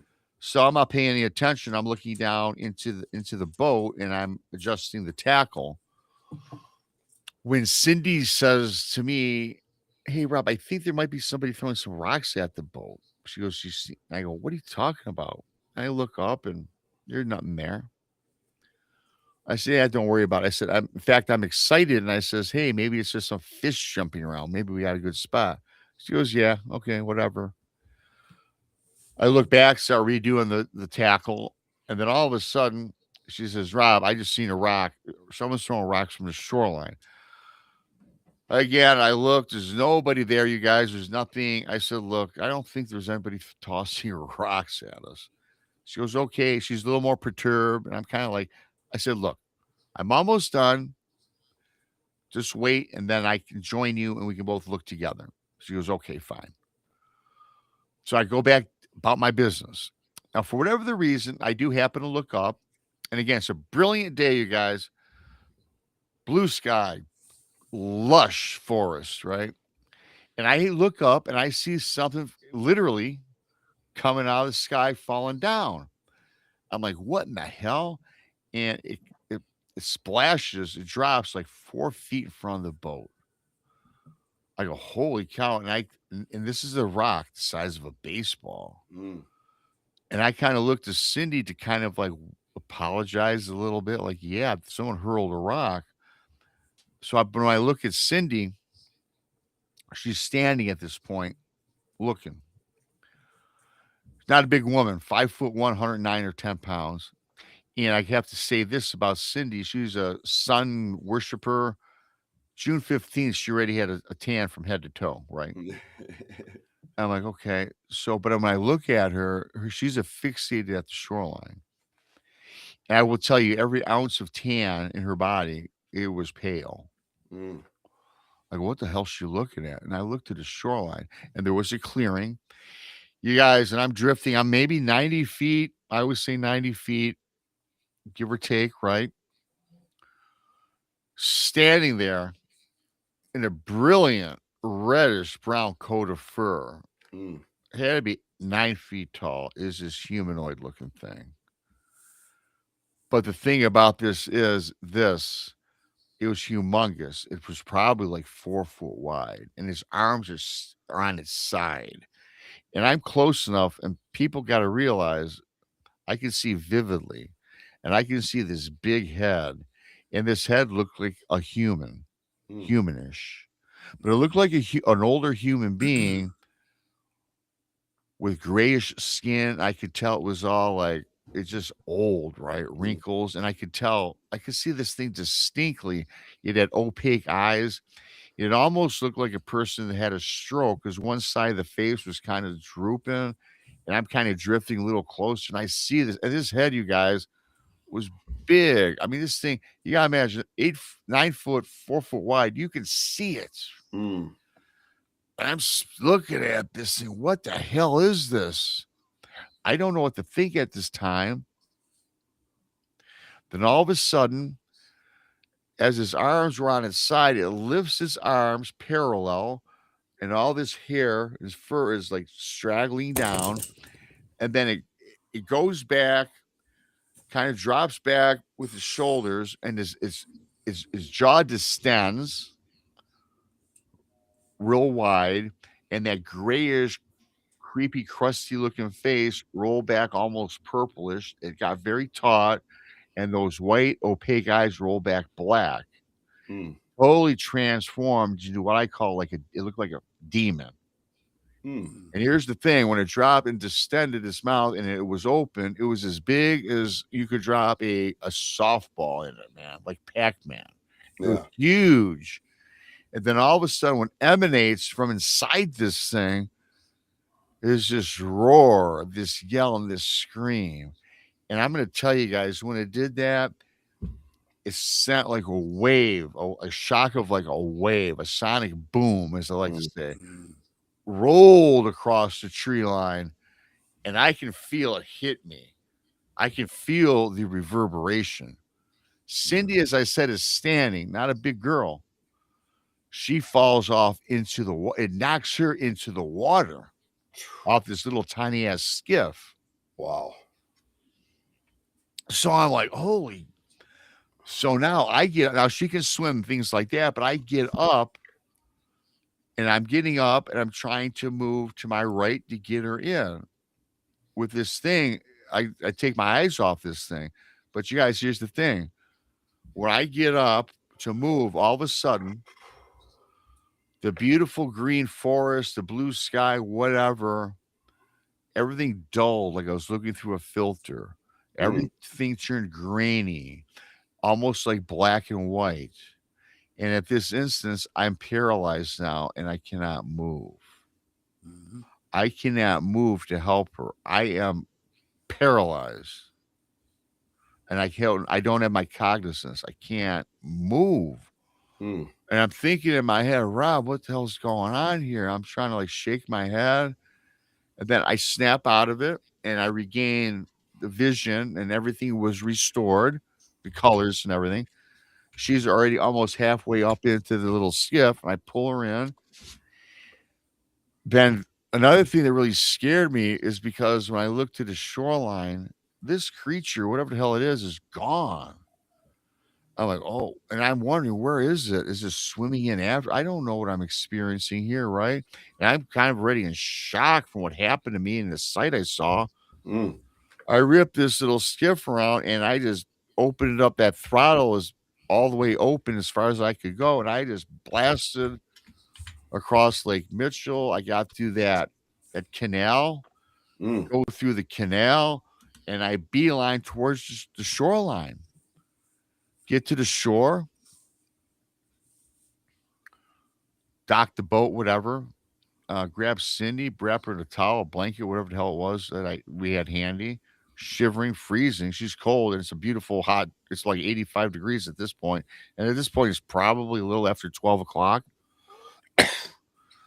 So I said, we got to get the hell out of here. We get up, walk up this like hill, and over top of this hill, first thing I see is just like right ahead of us, maybe a half a block up, there's this little bar restaurant. And so I said, let's go inside here. Yeah, whatever, blah, blah, blah. Get inside this restaurant bar area. We walk in. Hardly nobody in there. There was hardly anybody in the bar restaurant. And I look to the right. I see this couple at the far end of the bar at the corner. And I look to the left, and there's a bunch of open booths. So I went right back to the last booth in the far corner of the bar. Cindy and I sit down. I'm on one side, she's on the other side. We're not saying a word to each other. The waitress comes up. What y'all having? Turns to Cindy first. Now I gotta say this, Cindy, not a drinker. I owned a bar, and she would visit me at the bar, but I never seen her drink a drop of anything in her life. No big deal. So Cindy says, I'll have a bottle of Bud Light and a shot of Jack Daniels. I'm like, yeah, right. I said, yeah, she is messed up, but I am too, really. Yeah. And I go, I'll have the same, make mine a double. Yeah, right. So, hey, so the waitress comes back, puts down the bottle of Bud Light in front of Cindy and a shot of Jack. And a woman brings me 2 bottles of Bud Light and 2 shots of Jack. And I look at Cindy, she already has that glass, and she throws it back like a champ.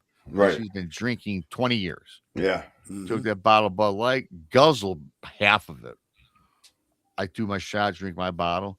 We're looking at each other. Yeah.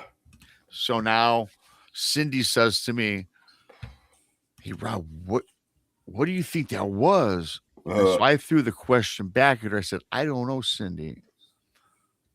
What do you think it was? Now, mind you, though, she and I never spoke about Bigfoot or anything in our lives together. Right. During the day, which I did mention earlier, during our banter back and forth, I knew about Bigfoot. I saw the Patterson Gimlin film at this point already, and I also saw In Search Of. So I kind of knew about Bigfoot and thought that maybe it did exist. But I throw the question at her. She goes, hey, Rob, I'm thinking maybe it was that Bigfoot creature. Yeah. And I go, hey, you could be right about that. I was kind of thinking that. Yeah. Then she says to me, do you think we should call the sheriff or the DNR and report it? And I'm like, honey, and tell them exactly what should we say? She goes, yeah, you're probably right. We probably look like 2 yahoos, visiting, right? So we kind of cut the vacation, the little weekend short, because we were just so into trying to figure out what the hell we saw that we tried to stay the day, but by toward midday, we're like, let's just get the hell out of here and go home. So we pack up our stuff and we drive home. Now it's important to make this a note of too, kind of important, and you'll see in a minute. Cindy and I didn't live together. She lived with her mom. Now, her mom despised me. I never spoke to the woman because I was the devil because I owned a bar. Right. And her mother was very religious, 100% Italian woman. And if a man owned a bar, I was a demon. So she hated me. I just have to, and I never spoke to her hardly ever. So we get home. So Cindy are at my house, and we immersed ourselves into looking up things on the internet and on YouTube. And I never used YouTube. I never knew back in the day, you guys, in 2018, that YouTube even had chat rooms or podcasts or things that we all do today. Right. I use YouTube to watch videos of concerts. Yeah. I had a party and jam my favorite group or whatever, right? Mm. You know, I didn't use YouTube how to bake a cake, fix a flat, like, you know, I'm finding out you can do a lot of things. I was just ignorant to YouTube. Yeah. So we're typing stuff on the internet, going on YouTube, finding these channels, and this went on. And we really could not find anything that matched what we saw. And I'll be honest with you, we were searching probably the wrong things because all the information we were getting, I felt was just bullshit. Yep. So this went on for a couple months. So the other important dates, the first date that I told you guys was this happened on June 15th of 2018. Mm. So again, Cindy lives with her mom. So I get a call on my phone. I get a call at the house. Cindy's at home. She went home that night. It's exactly August 15th, 2018, exactly a month after our experience. And I answered a phone, and it's this woman. Now, this woman, I know who it is, but I play dumb. I go, who's this? Oh, you know who this is. This is Cindy's mom. I'm calling you to inform you today that Cindy passed away this morning because of a heart attack. Oh my God. And she goes, I just want you to know that she was not right ever since your little adventure, and I blame this all on you. Wow. She goes, and furthermore, you're not allowed to come to the funeral because if you show up, we're going to have you escorted out because I'm going to have some people there. Mm. So I'm like, fuck you. Right. So I found out where the funeral was, and I show up, and I was sure enough escorted off, and I could not take on these guys. They were big, burly guys. Yeah, a couple, 2, 3 of them, right? Yeah, two, of course. More than there's not one. It was There's a couple, 2, 3 guys over yeah, there. you know. Yeah, forget As about big it. as the Bigfoot, right? Yeah, you probably shouldn't have showed up. Well, no, I got escorted out. Well, good for you for going. And then Yeah. so, and I still didn't buy the heart attack thing, to be honest. You know. Really? I didn't. Well, her mom told me. I have no idea. So, anyways, God.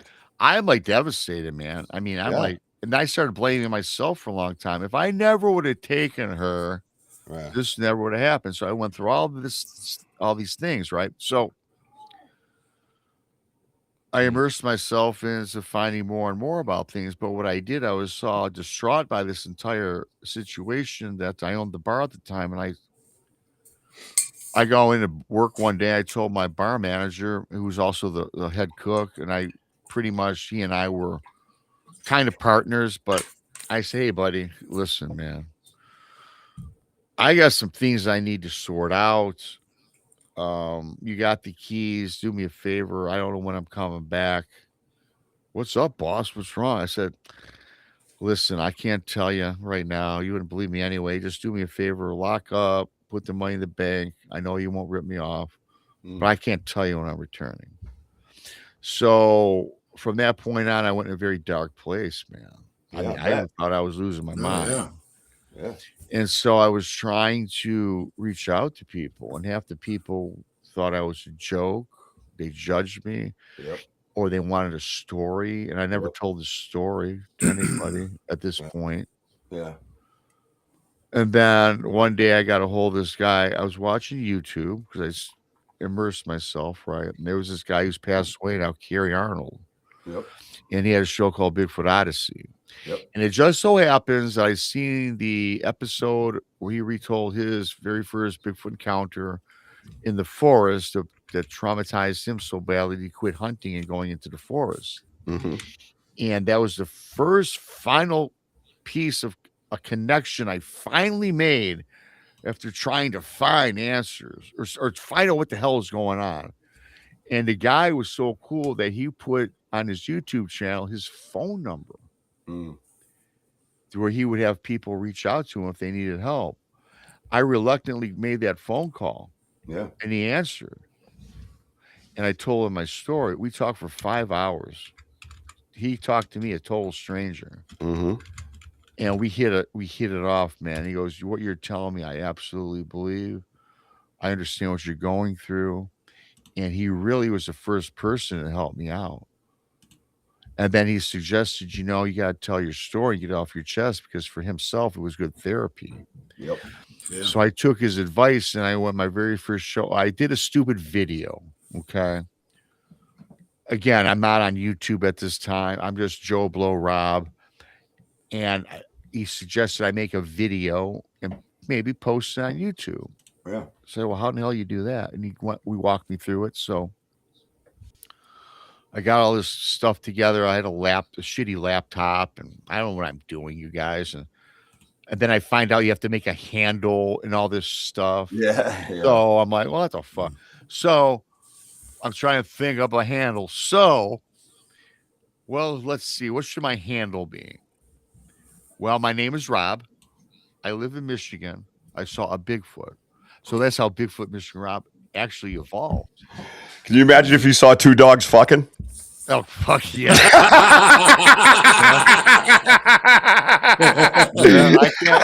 I would not have done. I did. Well, hey, listen, it's Sorry, I had to cut through the air. Good. No, I like that. That's cool. It's a good levity in that, right? So that's how I made. It wasn't even a channel. I just had to do that to post a video. I did a video, and under one day, and you can't find it now. I took it down. I looked so terrible. I was just like, oh God, it was horrible. I got 2,000 hits in one day. Oh. And the outpouring of people said they know all about Cadillac, Michigan. This, that, and the other. Oh, yeah.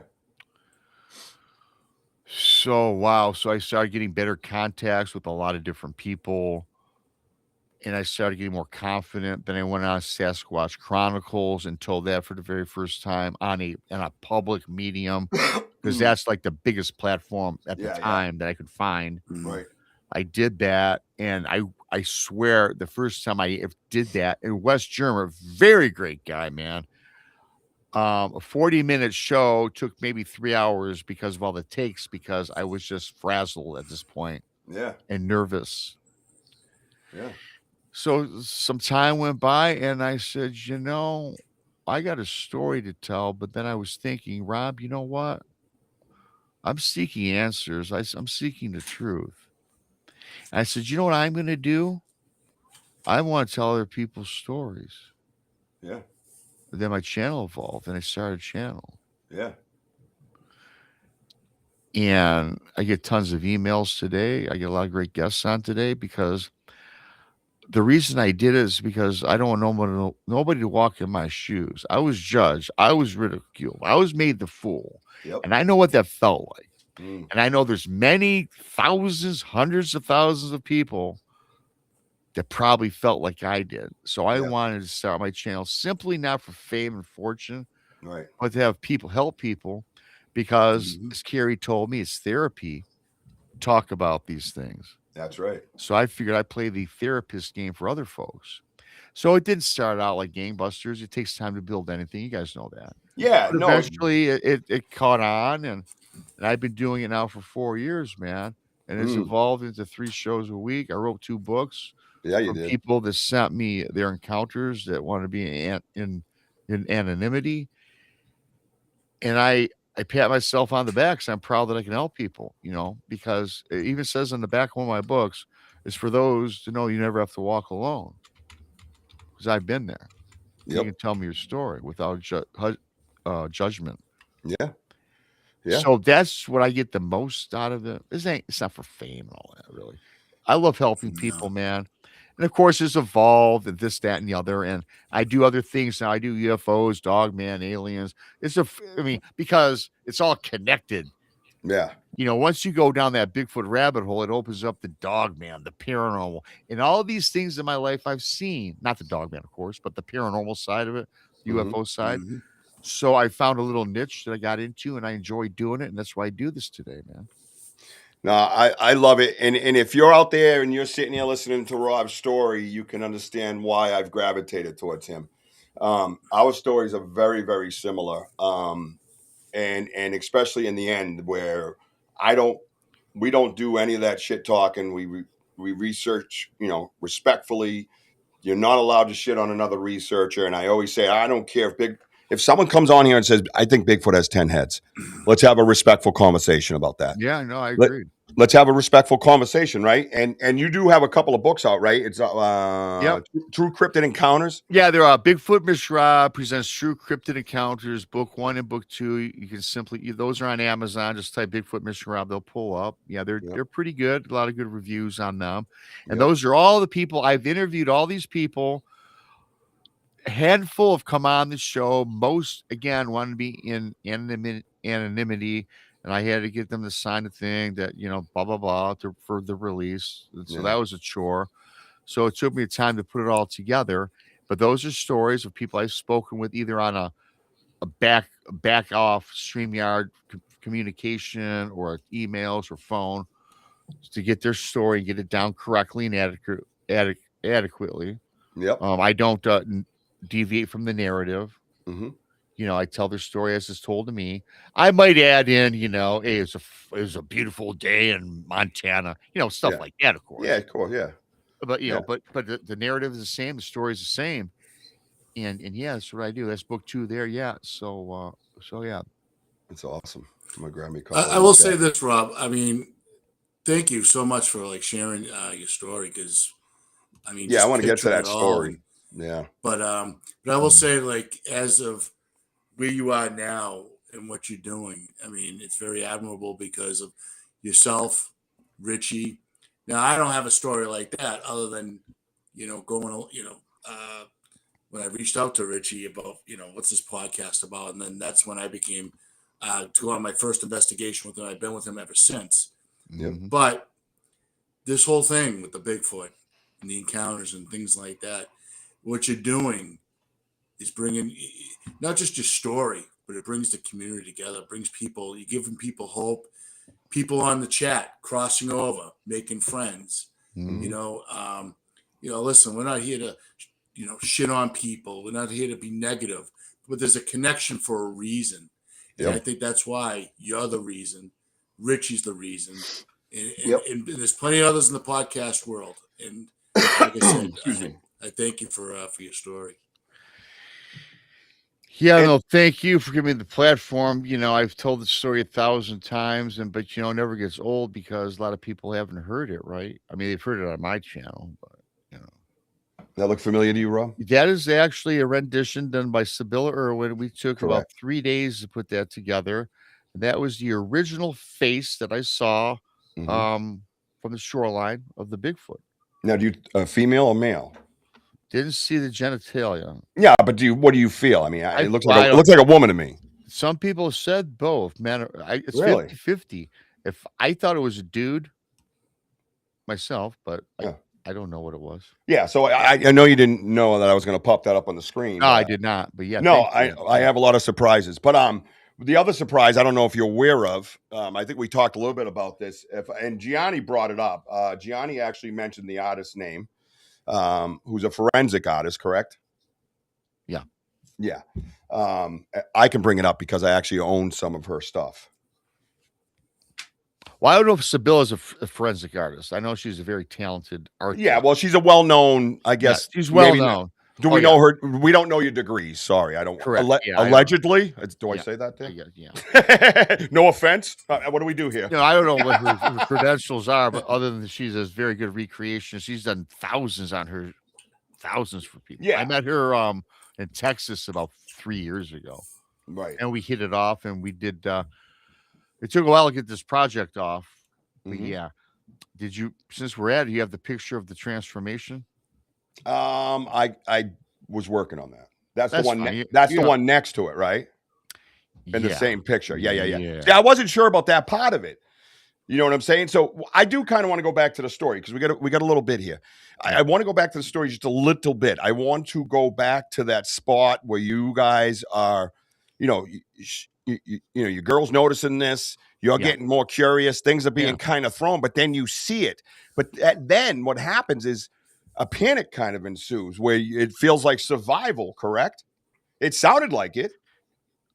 The thing that turned into survival was when it yelled that roar. But the thing that scared me, seeing this creature wasn't really that scary, even when Yeah. it metamorphosized into the demon thing. What scared the hell out of me was, to be honest, outside of Cindy dying, which sucks, Yeah, it totally sucks. the It's hard. thing that about this, and remove Cindy and she survives, greatest story ever.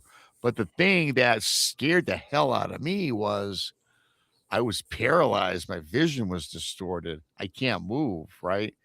I thought that I was done for, Yeah. and I thought later on, after I started researching, you hear about that infrasound where predators will paralyze you to get you, right? Mm-hmm. Now, I did not know that at the time. but Known look- predators. Known known, predators. known Yeah, predators. that's a thing. That's real. Yeah. So looking back, that makes it even more terrifying. I had no clue about that during this experience, of course. Right. But no, the thing that I could not see, everything was grainy, turned black and white. It was almost like time stood still. It seems like this experience lasted an hour, but I guess you guys was probably less than 20 seconds. Right. Isn't that crazy like that? And that's the thing too, is like Wojo's knows I've been zapped twice. And I think I brought this up to you one time as well on Coley's show. I feel because your proximity was how many feet away? Would you guess? I guesstimate 90. I always say 90 so I don't deviate, but yeah. Right. So say 90 feet. And I do the same thing. We all do, try to guesstimate where you're at and what you're looking at.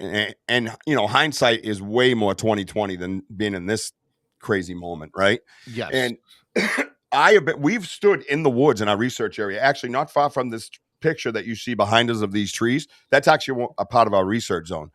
And as a group, and had this vibration come through the woods with a sound. It went like this. Vroom. And you felt it come through the woods and hit you. And wow. It was weird because you heard it. And then all 5 researchers snapped around and looked to the middle of the circle because we were standing in a circle. And we went like that just to get that validation instantly. Did you hear that? It was like, did you feel that? Did you hear? One person said, did you hear that? And I think it was Lisa too jumped. She goes, I felt that. That went through my body. And I'm like, yeah, that's what I was going to say. Yeah, hell yeah. I felt it. Like I said earlier, I felt that hit me. I felt the reverberation, and I just felt it. I knew I was getting blasted with something. Right. And that's when the moment when all of a sudden I lost all cognizance, and then boom, the splash, Cindy's in the water. And now I was able to get up. But after I got up, you guys, it was like I was totally like in the Twilight Zone. Yeah. Could not do a damn thing.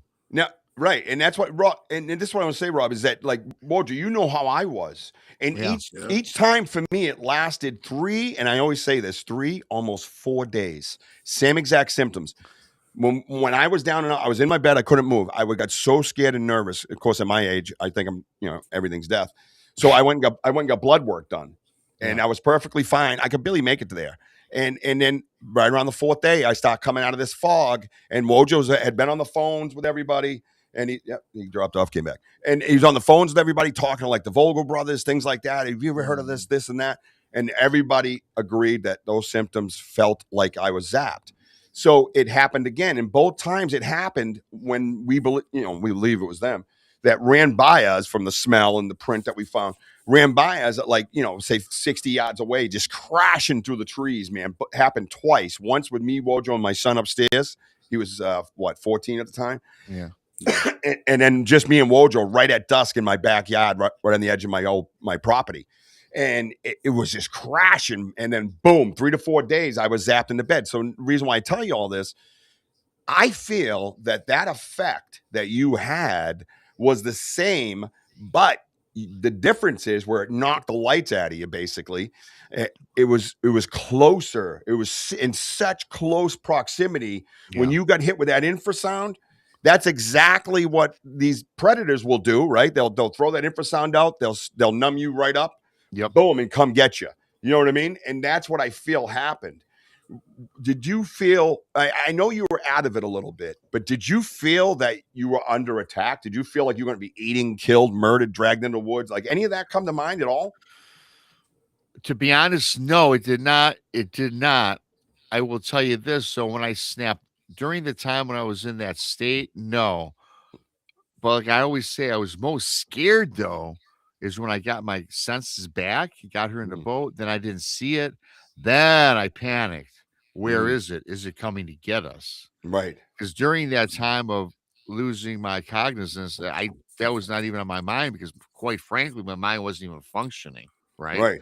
Right. But when I got back to my normalcy, then I seen it was gone. Then I tell you what, even though what happened to me and seeing in black and white and paralyzed, scary as all get out, but not knowing where it was when I Oh regained yeah, my composure, it was scared the hell out of me. dude. That's when I feared that maybe it's after us. Yeah. So Thank, yeah. thank God that she was a swimmer, Rob, because if she wasn't and you were paralyzed, that Oh would be a, yeah. Well, she didn't know how to that'd swim. be And like I said, when I snapped out of it, she was almost kind of halfway up in it. I just had to really give her one last pull up into it, right? Right. right. And then when What I looked, I said, "This fucking thing's gone." I'm like out of here. now? What is she doing though at that time? Is there screaming? Is there panic? Like I couldn't swim? hear anything. So I you hear couldn't hear nothing. nope. I just know that I could Dude, hear. that's I so could hear scary. at the initial time. I could hear the splash of the water, and then when Yeah. I kind of look, I don't see her, and I see her trying to get back in. But this is at the point where I cannot move. Yeah. Yeah. So Yeah, that's absolutely insane. And the artist that did this picture is the same artist that did this picture right here. yes, Sibylla's That's great. that's from the Ernie Davio story.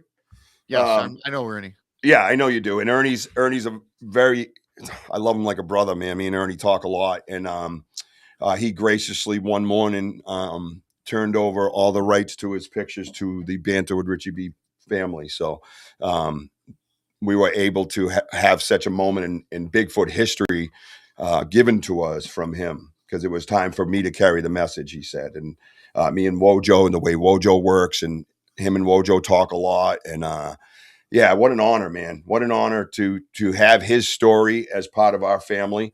And it's kind of cool to see the connection of the two coming together with our spiritual journey that we're having. You know, here you are, you have this picture, you have this close up encounter, and then lo and behold, you have the same artist doing your work. And, Yeah. you know, it's a Oh, yeah. clear message to me. And I just think it's amazing, the whole thing. Now, talk about, if you don't mind, a few more minutes here, but talk about the transformation that when did you start remembering? You spoke of the transformation with the picture. Yes. Is it right away? When do you start Yeah. getting? As soon as when I'm looking at this thing, looking like you're showing right now, Yep. all of a sudden, then as soon as it extended its arms from its sides out into a plane, Right. and when as soon as it dropped that, distended that jaw, is when the transformation took place. Gotcha. When he transformed is when that shrilling scream, yell, growl all came out in unison. That was when it was that purplish looking demonic thing. So I So, saw, like I said, yeah. so it changed. So the skin tone kind of changed. You thinking? Oh Like, yeah, it yeah, got really taut and tight. yeah. Oh, okay. So, oh, I see. So it kind of went from like it was wrinkled and old to like it was just full of Yeah, then they got like Clenching, younger, like, ugh. and it actually even changed the look. The look that you see here, Oh, I got fine it. and dandy, but the second look that it had was totally different. Yeah, I'm working on it. All right. I had it. I don't know. It wasn't in my collection. I don't know I where mean, it went. it's cool. I mean, but I love it just for research, though. Like I was looking at it as a researcher. Like yeah, no, I got you. Yeah, I'm trying to find it now. When you say the eyes are opaque, well, whatever that is, there, yellow, white, I don't know. yeah. So you're saying that I don't know. When Like when it screamed and yelled at me, it was darkness in the eyes. They were black. They rolled back black. really? Oh yeah, God, dude. Oh my God, I would have been horrified. yeah, and they were big, big and osculous, man. It was like horrifying. Yeah, that's absolutely insane, man. Oh yeah. And that's I don't know. Going back to the story and your encounter and reliving that, and that's why I like to get those little details. Like I try to imagine like you're talking about the panic where you finally you both get in the boat, you're soaking wet, you know you're out of it kind of but you know she's safe, and then you're like you're pulling up anchor and trying to get out of there. Like those little panic moments right there are everything for me. Yeah. Because for me, I understand that because when I was by myself in my backyard, and the first time I ever got flanked, and I knew they were right there. I knew they were right there. I've even heard them talk back and forth. I've heard them have back and forth talked and spoke, and then when they got done, that big click, and that's when they were done. But then I was with somebody, but it was the same formation. It was the shoulder, shoulder, and shoulder formation that they have, and I'm usually the point of the triangle if there isn't a third, which there was a third later on in my story, but I was much more calmer then. But I remember that feeling because I back up, but I can hear them moving kind of with me, right? And I'm thinking that they would have just stayed, but I can still hear that little scuffling, right? I always imagine them like really spread wide but low. Yeah. And they can move like that. You know what I mean? Where we would have trouble kind of crab walking, right? Oh yeah, the spider walk. Yeah, I'm not saying a total spider walk. I'm not saying that. Lower to the ground. Yeah. I think they can, but I think they can get down on twos like this. Yeah, they probably can. And move as low as they want. Their joints that's are what probably, I guess. That's what I was hearing though. You know, when you make your position, but it was wide. It wasn't like, a 4-foot piece of plywood with legs walking. All of a sudden it was wider. Yeah, okay. You know what I mean? But it wasn't like a pitter patter where there was more than 2 legs. It was more like a kind of like that. It was rhythmic. It's almost like you could make it out. So as I was backing up, but my point is, imagine yourself, you're turning that boat around right then and there because now your back's to it. You know you're going to be at some point. You got to spin it, right? And that's when I got towards my yard. I remember turning around and going to my yard. And it was that moment right here, dude. Right there, that moment right there where I was like the scaredest. And I was the closest to my fence that I could be, but I had to turn to get to where I needed to go, man. And it was absolutely just, whew, man, the energy comes out of you. I can understand that 100%, what you're saying. Yeah, that's what I was kind of feeling, with what that moment is, you know what I mean? For you, for the rest of your life. Like people don't I'll never unforget it, ever. Yeah. You just can't. It's burned in my brain. Forever. For the rest of my life. Oh, man. It's just that. Oh, I'm sorry. Go ahead, Rich. No, go. Oh, no. I was just saying, it's just that behavior. Like, it revealed itself. And you're just sitting there like, you two were both just standing like, okay, what are we looking at? Yeah. And he's probably like, you guys gonna leave? And then that's, that's just incredible. I mean, it's ever been back? No.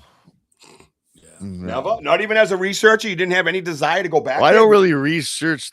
I wouldn't call myself a researcher, but I'm going to go back. I've made a lot of contacts in Cadillac, and I'm in close contact with these 2 guys that actually have been always looking around after hearing my story.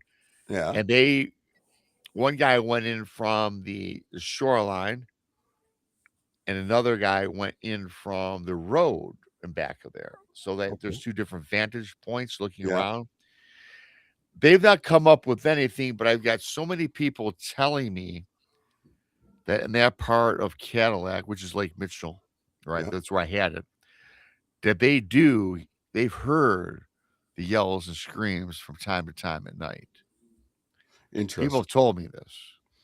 Now, I don't know if they're just, giving me disinformation. But no, Rob, I've been watching you, man. I live there. I know what you're talking about. I've heard the yells, never seen nothing. But many people think something does roam around there. So, and undoubtedly there is. Yeah, just let me correct you. You are a researcher, bro.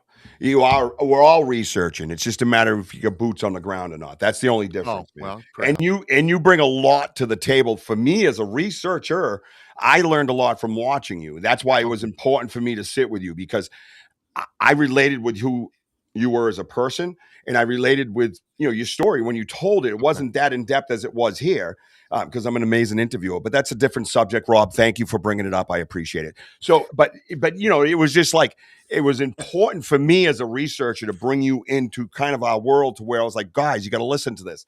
There's just so much in there. The information that you have, the history that you have, the things you have stored in your head. Yes, it's important, dude. It helps us a lot. Because that's why I love doing this, because I always say this. You probably caught this on several shows. Data, man. You got to have data.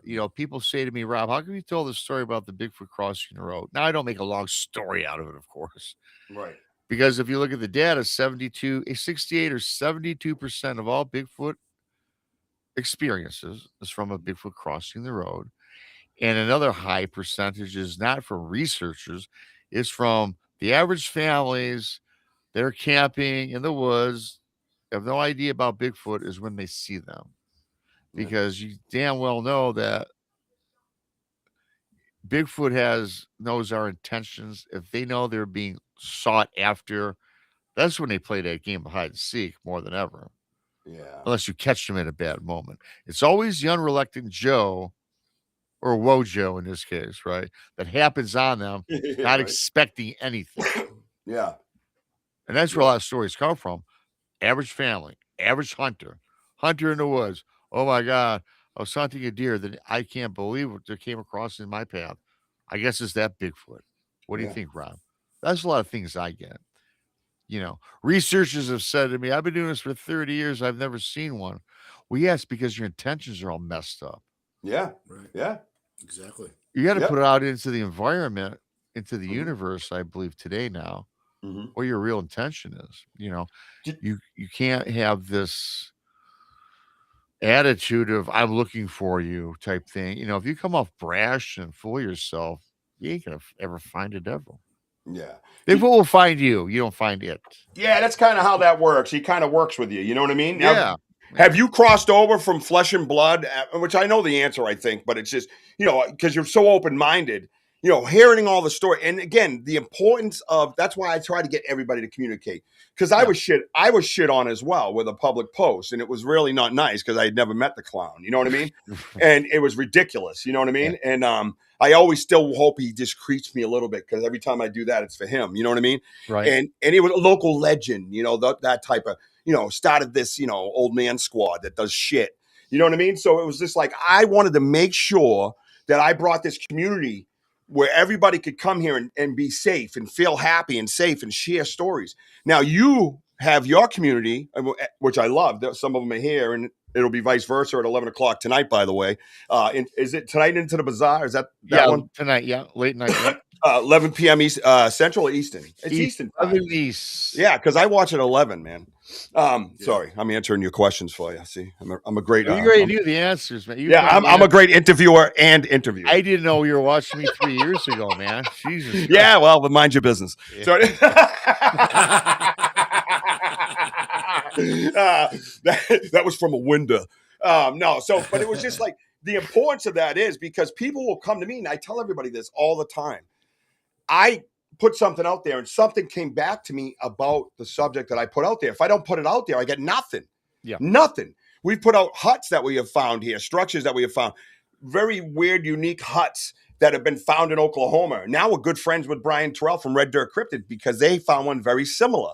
So we've had this discussion. I was just on Think a Thunker last night looking at different recordings and stuff, right? Which we actually have a buddy of ours that can, Brian's one that can do that, analyze recordings and stuff. And we have some historic recordings.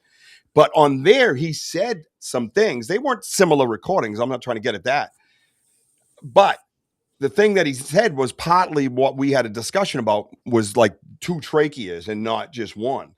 Because they make the sound, two sounds at the same time, right? So if I don't see that and they don't share that and the people don't share that with him and then he shares it with us, I can't bring it back to my team and go, hey guys, this sound familiar?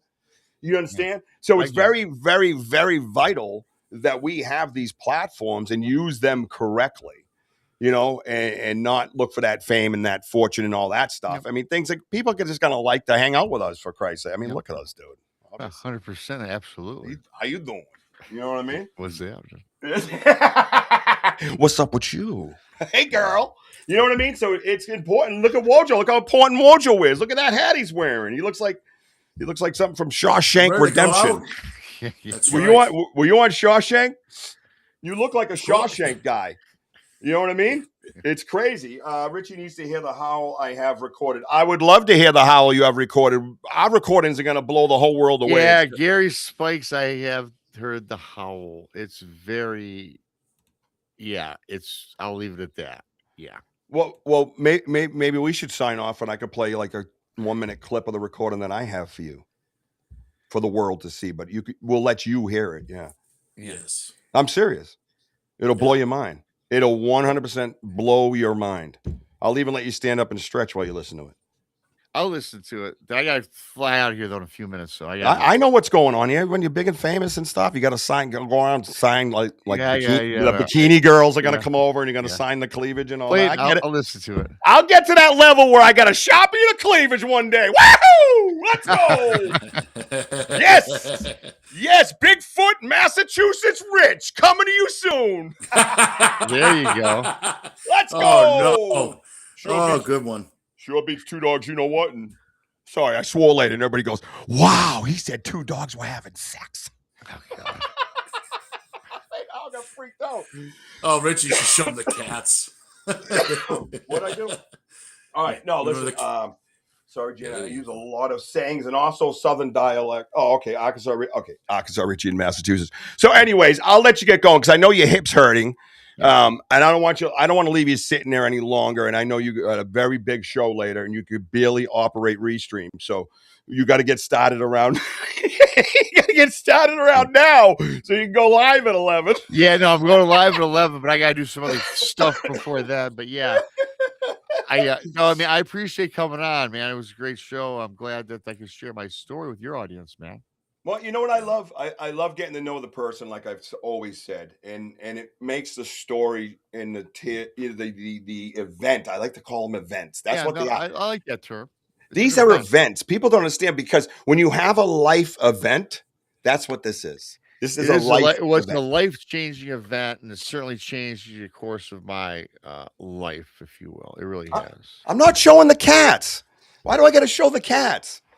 We found a picture during Ghost Cats and Cryptids, and we were talking about things or whatever. I had Gene on one night, and we found out that lions do missionary. Yeah, I'll send you a message. I'll send you a message later. I'm sure you will. Yeah. Well, I'm a researcher, you're right, and most researchers didn't know that. So there you go, Ghost Cat researcher people. A Bigfoot guy found out that evidence for you. All right. Thank God I found it publicly. Imagine if I found that privately and then tried to explain to them why I was looking for it. That'd be a tough one to sell. All right, listen. Do all the Bigfoot Michigan Rob stuff that we can get out there to the world. Tell them about your books. Oh again, yeah, it's very let's get out of here. Yeah. Yeah. Basically, my channel is Bigfoot Michigan Rob. Found on YouTube. Just type Bigfoot Michigan Rob in your YouTube browser. That's it. That's where I'm on 3 days a week. I'm on Tuesday nights at 9. That's my interview shows. Thursday afternoons with Monica. That's at 1 o'clock. And then Saturday night, late night, 11 o'clock with the girls. So yeah, 3 days a week. And then of course my books, Bigfoot Michigan Rob. Just type Bigfoot Michigan Rob in your Amazon browser. Both volume 1 and 2 will both pull up. And yeah, that's kind of what I do. Yes, it is. Been doing it for going 4 years, going on my 5th year here. So hopefully the 5th year's a charm. The 5th year, well, it's already been a charm for us, bro, because I like and respect you a lot. In all seriousness, dude, I am honored to have you sit with us and on our podcast. And I'm going to continue to share and be part of your community. I love going over and watching your show, and I learn a lot watching your show, man. I just love it. So I appreciate that. I really it means a lot that people can learn something and help further their endeavors, right, in this crazy, wacky field we're all in. Yeah, listen, guys, get over and hang out with Rob, man. It's a safe environment. You'll find it the same as here. It's a community with safe walls up. He went through that stuff, as I went through, and I've told this story many times, guys. This is not the way you should be out researching. If you didn't find it, it's okay. It's still evidence. Imagine that. So just stop all that nonsense. Stop being mean to each other. Come on, hang with us, and we're going to build the community even bigger. So I want to thank you for being here tonight, Rob. Stick around for a minute. I do want you to listen to one thing. I'll do a quick goodbye, though. Don't worry. All right? I'll be real fast. All right, guys, got to go. I'll see you later. Fuck you. Bye. How's that? Good? We're off of here. No, I'm just kidding. I love you all. Good night. Follow me on TikTok, Facebook, Instagram, X. What did I say? X? And of course, YouTube. Just to watch the shows. I'm not doing live in the woods anymore on YouTube because right there, YouTube. So we will be bringing live investigations on X. The X platform will be coming to the woods as soon as some of this snow melts. I will give you plenty of notice beforehand. Other than that, I just want to say thank you, everybody on the side. Sorry if I missed some questions. I was just locked in with the story, man, and it was unbelievable. And I was reliving it. So thank you all for being here tonight. I want everybody to keep climbing. I love you, baby Jack. I love you, Mama. I see you, Ella. Wojo, get us out of here because that's what you do in that funny hat. That's right. And buy the merch, by the way. Cool stuff. Hey, thank you all for being on here. And remember, we are home of the boom. Arr. That was a gift to Rob. That was so sweet of you. Good night, everybody. That's right. Good night. Thank you.